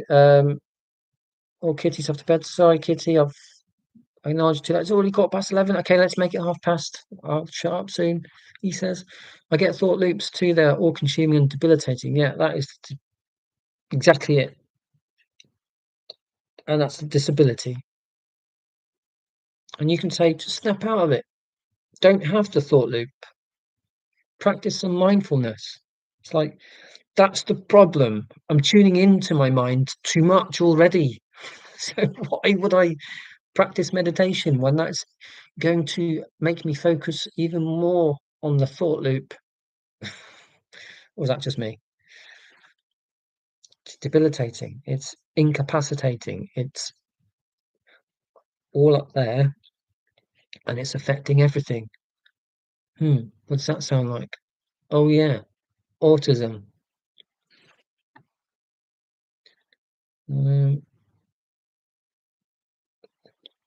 yeah, I get stuck on I get stuck on the irrelevant stuff. Yeah, the things that no one else is thinking about, caring about, which frustrates me as someone who prides themselves on their logical thinking, and yet I am one of the most illogical people I know because I get hung up on the most inconsequential things.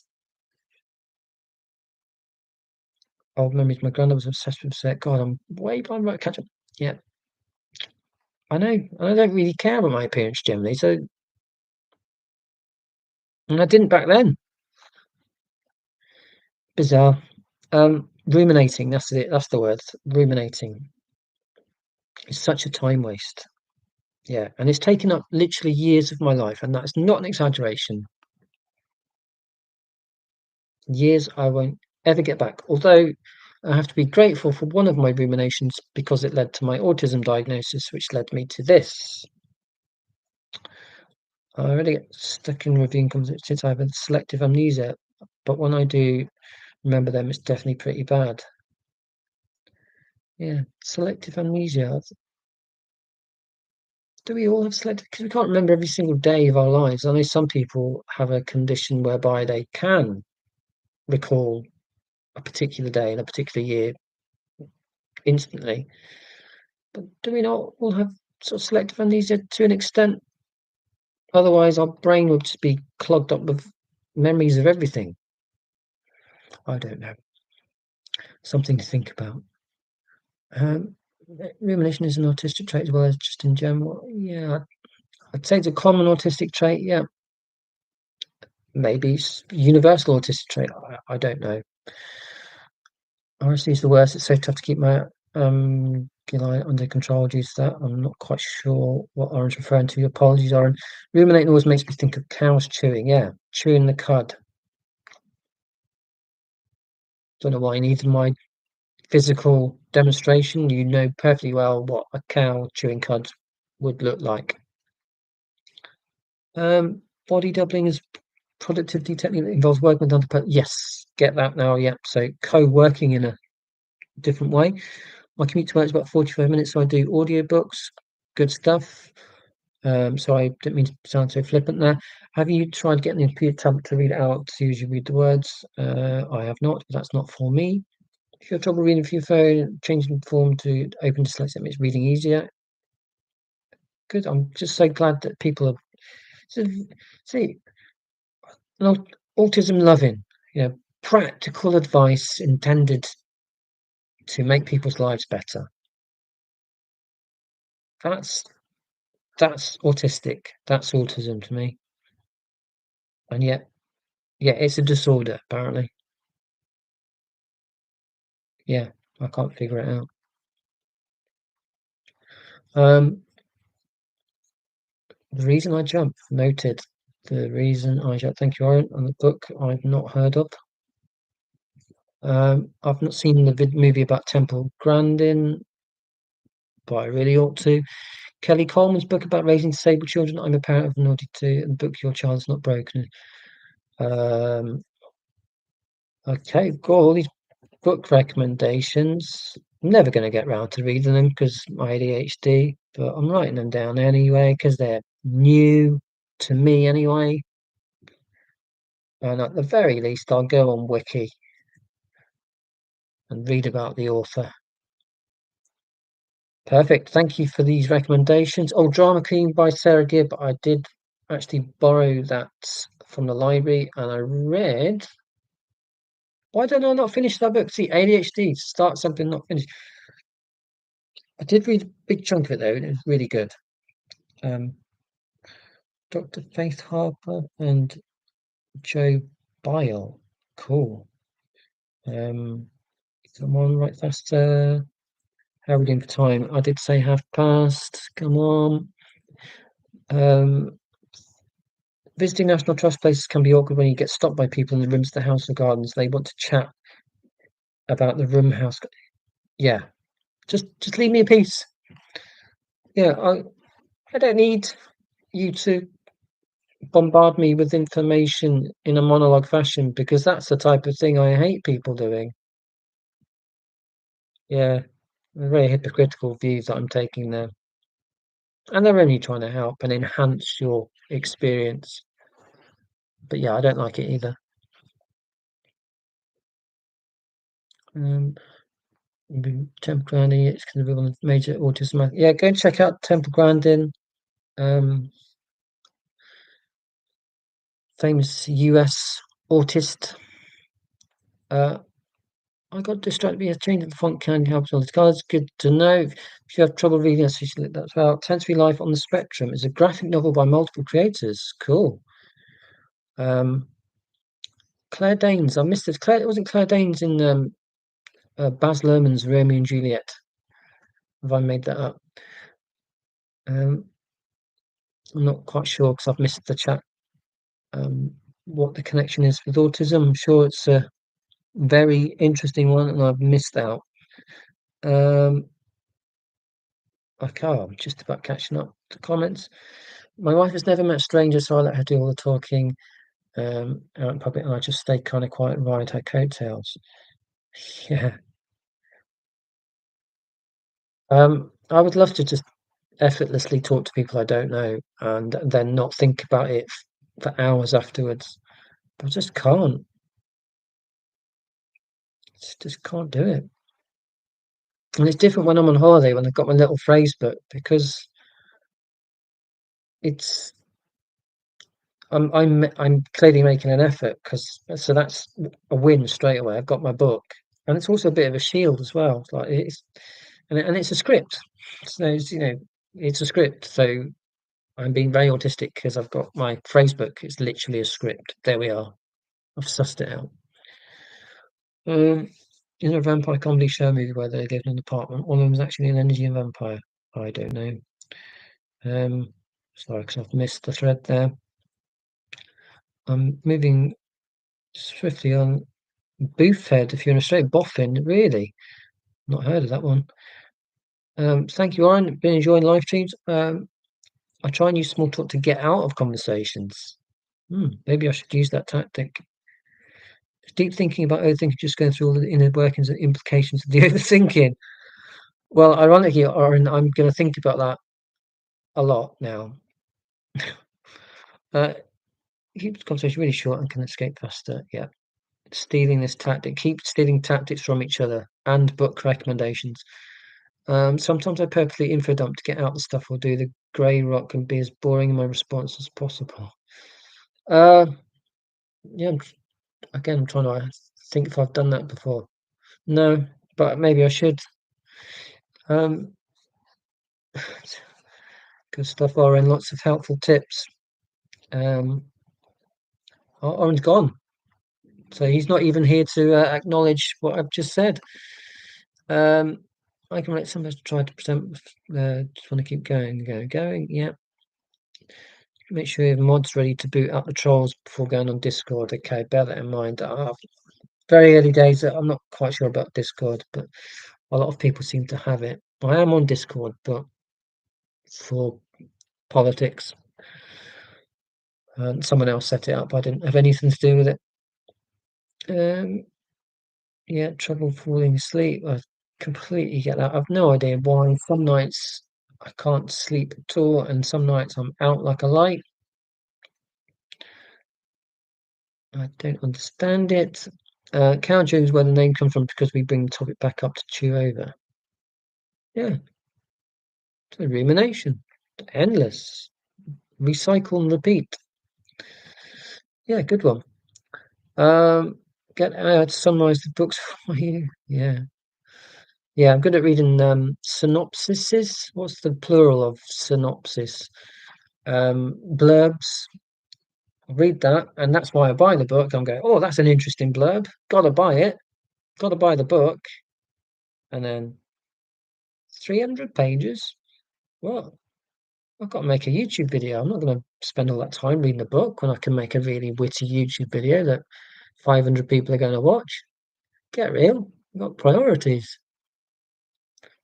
I'd say if you're literal or not. And trauma of yourself in that rumination is brutal. Yeah, yeah.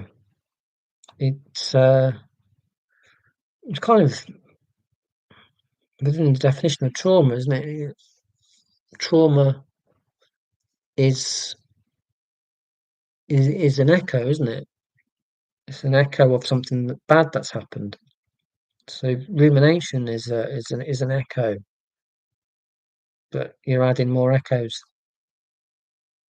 I don't know. Don't know where I'm going with that one. But trauma is something that within an autism context, like I say, I like to. It's a bad subject, but I'd like to understand more about the connection. And that's quite a selfish thing to say because well, self-interested thing to say because, now that I know I'm autistic, I look back at certain things in my life and I realise that they're traumatic events. And I won't go into it now, not least because it's very, very late where I am anyway. Um, and Paul at Adult with Autism has said pretty much what I've just said, that he would like to spend more time exploring the link between trauma and autism. So, yeah, trauma, autism, rumination, dark side of autism, as Paul calls it. But if we're going to improve understanding, improve the world for autistic people, um, we've got to look at the dark stuff as well as the light stuff. Otherwise, it's not fully informed. And yeah, find it easy to talk to someone I don't know rather than someone I do know. And I think less about what I said because I won't see them again. Yeah, I get that, Helen. Yeah, it's like, oh God, that was cringe, but I don't know them, so they won't bring it up again. Yeah, totally get that. I think all autistics are traumatized. I think there's a very strong likelihood that if you're an autistic person of any significant age, so I'm talking, what am I talking? Beyond 2 years old, beyond 1 year old, um, it's likely that you would have had bad experiences, shall we say? But yeah, I'm not really, as I've made clear, I'm not really qualified enough to talk about trauma and autism in a coherent way, but I want to know more. Um, we accumulate the older we get, the higher load we carry. Yes, although I think to be positive, I think with the knowledge of autism and how your own head works, you can be kinder to yourself uh, um, in terms of how you manage trauma. Yeah, or maybe that's just me thinking on the fly, making stuff up. Um, so I'm going to leave you in peace very, very shortly. Just make sure I've not missed anything. I think I've covered comments. If I've missed comments that you've made, you're still here, then please let me know very quickly because I'm about to wind up. Um, yes, once you know. Yeah, I think that's in response to what I've just said. It's just been absolutely fascinating and great to see people whose names I've not seen before. So it's always a win doing these sorts of things when someone new turns up. It's always a win when one person turns up, even if it's the same person. But when new people show up, that's extra good because it means that I'm connecting with more people, hopefully. Yeah, that doesn't sound too needy, does it? Um, 60 plus years of not knowing why. Yeah. Well, as I said before, someone on my in response to one of my YouTube videos said that they just found out that they're autistic aged 82. And I think they did one of the emoji things that I've just seen there. It's like I found out when I was 82. I was like, what? 82 years? Fair play to them. Um, go get some rest. You make more videos. Yeah. So New Year's tomorrow. I have a great one. I'm like I said at the very beginning. 4 hours in. Bloody hell! I almost swore then. Um, yeah. Whiskey, probably wine as well. I don't really want to stay up, to be honest, but it's New Year's Eve. You've got to, and I'm not going out. It's with the family. Um, oh, Jeanette's still there. Jeanette's in the UK for certain. So Jeanette, it's bedtime, innit? So you don't say in it where you are up in Yorkshire. Int it. Is that right? Int it. Oh, murdering accents. That's really not good. As George Michael would say, be good to yourself. George Michael. May he rest in peace. Yeah, what a man. Yeah, cool. So I'm going to do this again. I don't know when, don't know how, don't know when. So I'm not going to start singing Vera Lynn because that would be, oh, how coincidental. Maybe that's why I started doing that because I saw the name Vera. Um, yeah. So take care, everyone. Have a great New Year's Eve and New Year. Um, yeah. Keep loving George Michael. Keep watching autism YouTube channels and sticking up for yourselves and dipping into these live streams, if only to remind yourselves that you're not on your own, because you definitely are not. And anyway, I'm preaching, which is an irritating habit. Thank you for making my day. And you know what? I could probably talk for another 4 hours until I slumped onto the laptop, but I'm not going to, because that would be pretty grim to watch. I'm going to do a 3, 2, 1. Awkwardly hover my cursor over end stream, and then the thing will do its thing. It will capture the recording, and if you really want to watch it back again or share it with someone else and say, look at that really funny guy. No, he's really funny, weird, or the good type of funny, then point him in the direction of the recording or not. Do something better. So thank you all. I'm going to do 3, 2, 1, and Happy New Year.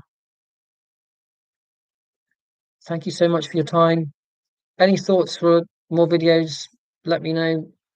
Email me, autistic.alien@gmail.com. Praise, donations, and so on. Likewise, you know where I am. 3, 2, 1. Bye.